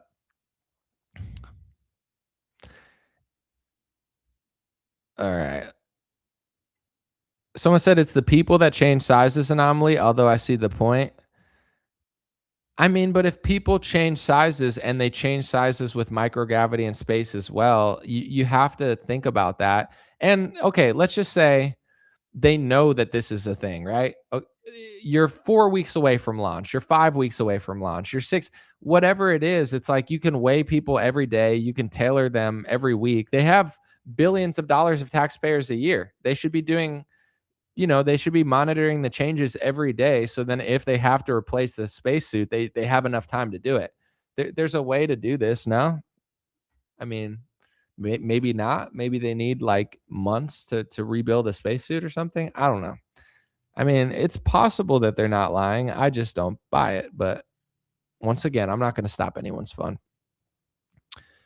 Someone said, I do believe we have creatures that live in low orbit just beneath the bottom of the ocean. I mean, they want you to look at the up in space so you don't look down into the ocean, because there's definitely some weirdo stuff going on in there, no question. What do you guys think about those people that pretended like they wanted to see the Titanic and then it blew up? Did they really do that? That was so weird. They were like they built some like weird like contraption to go down and like create the pressure, but then it just exploded. And then there were like all these problems with the company that like everybody overlooked for a while. And it's like, how could you overlook that many problems with a company that's doing deep, pressure diving? I don't know. That was weird. Remember, like that. It seems like 50 like false flags ago or something. I don't know. It's like I feel like we've lived like 1,000 lifetimes. It's like remember the explosion of like the Oceana deep diving, whatever, and it's like, wasn't that like 1,000 psyops ago? I can't think that far back. Like, how long ago was that? When did that happen? In Biden's administration? I don't even know. I don't care. Actually, I do. Let me see. Oceana deep diving. What was that thing called? No, deep dive. What was that thing called? When did it explode? I need to know this from my memory bank. Oh, the Titan submersible, Ocean Gate, not Oceana. My bad. Sorry, that wasn't you. Ocean Gate submersible suffered a catastrophic implosion June 18th, 2023. Dude, that was in 2023. That feels like 50 years ago. I feel like I can't believe that was like only 3 years ago. Get my psyop straight, dude. I'm getting so confused. It's like never mind. I'm not gonna say that. All right. I'm gonna take off, folks. Not because of what I was thinking. I'm thinking bad things in my head. I have to go. No, I don't know. I don't want to stay for like 5 hours today. We've had fun. It's been a good time. Let me know what you guys think in the comments. And I think I'm not 100% sure, but I think I'll be interviewing one of the USS Liberty survivors on Thursday, I think. So if you want to see me interview one of the USS Liberty survivors, check it out Thursday. And yeah, that should be a good one. Marcus said on Facebook, "You're babbling nonsense. You need to try different meds, bro." I'm not on medication. I don't take meds. I took some like fish oil yesterday and vitamin B, but I'm just naturally this exciting. So sorry to burst your bubble, but I'm just filled with energy. So I don't know. It's like they're trying to give me the Kanye treatment. They're like, "You need the meds, bro. You need to try different meds. You need to get off the meds, bro. You need to get off the meds, bro, and get on the meds. You need to get off your meds and take my medicine." It's like, nah, you could. I'm good on that, but thanks, bro. Appreciate y'all. God bless you. God bless your family. God bless America. God bless the world. I hope that things don't get too crazy. I mean, I don't know. If the Afghanistan war lasted 20 years, like this could last forever. I don't know what Trump's plan is, but somebody needs to let Mark Levin or whoever's in his brain, like that might be who we really need to talk to. Where's my plankton? Oh, here it is. Come on, Donald. You know you want to blow up things. That's what we do. We blow it up. We blow up everything. Blow it up, Donald. I know you're not happy with the war, but what if everything went boom? Don't you want it to go boom just like we do, Donald? Come on, think about all the money you took. Oh, wait, hold on. Hey, oh no, I've been revealed. We need to go back. Think about all the money you took, Donald. You took so much money. You make so much money in crypto and drones. And oh man, you could make so much. You can have oceanfront real estate on all the bodies that we destroyed. Don't you want that, Donald? And then after that, we will bring the red heifer to Israel to bring in the Armageddon. And this is the up close. You need a telescope and a microscope to see this, but this is what the red heifer looks like. I know it. A lot of people know this heifer is Glenn Beck, but he is the red heifer that'll bring in Armageddon. So he's very, very, very important. Even though you might not like Glenn Beck, you have to understand we have to protect Glenn Beck at all costs. He is the red heifer that will bring forward the Messiah or the Antichrist, depends what you think. But protect Glenn Beck at all costs. He might tear up over a rocket. He might talk to an AI George Washington. He might pathologically lie about the wars, but he's a red heifer. So you have to understand that it's deeper than what you and me think about him. It's about the future of humanity. We got to keep him safe. So Appreciate y'all. God bless you. Have a good day. I'll be back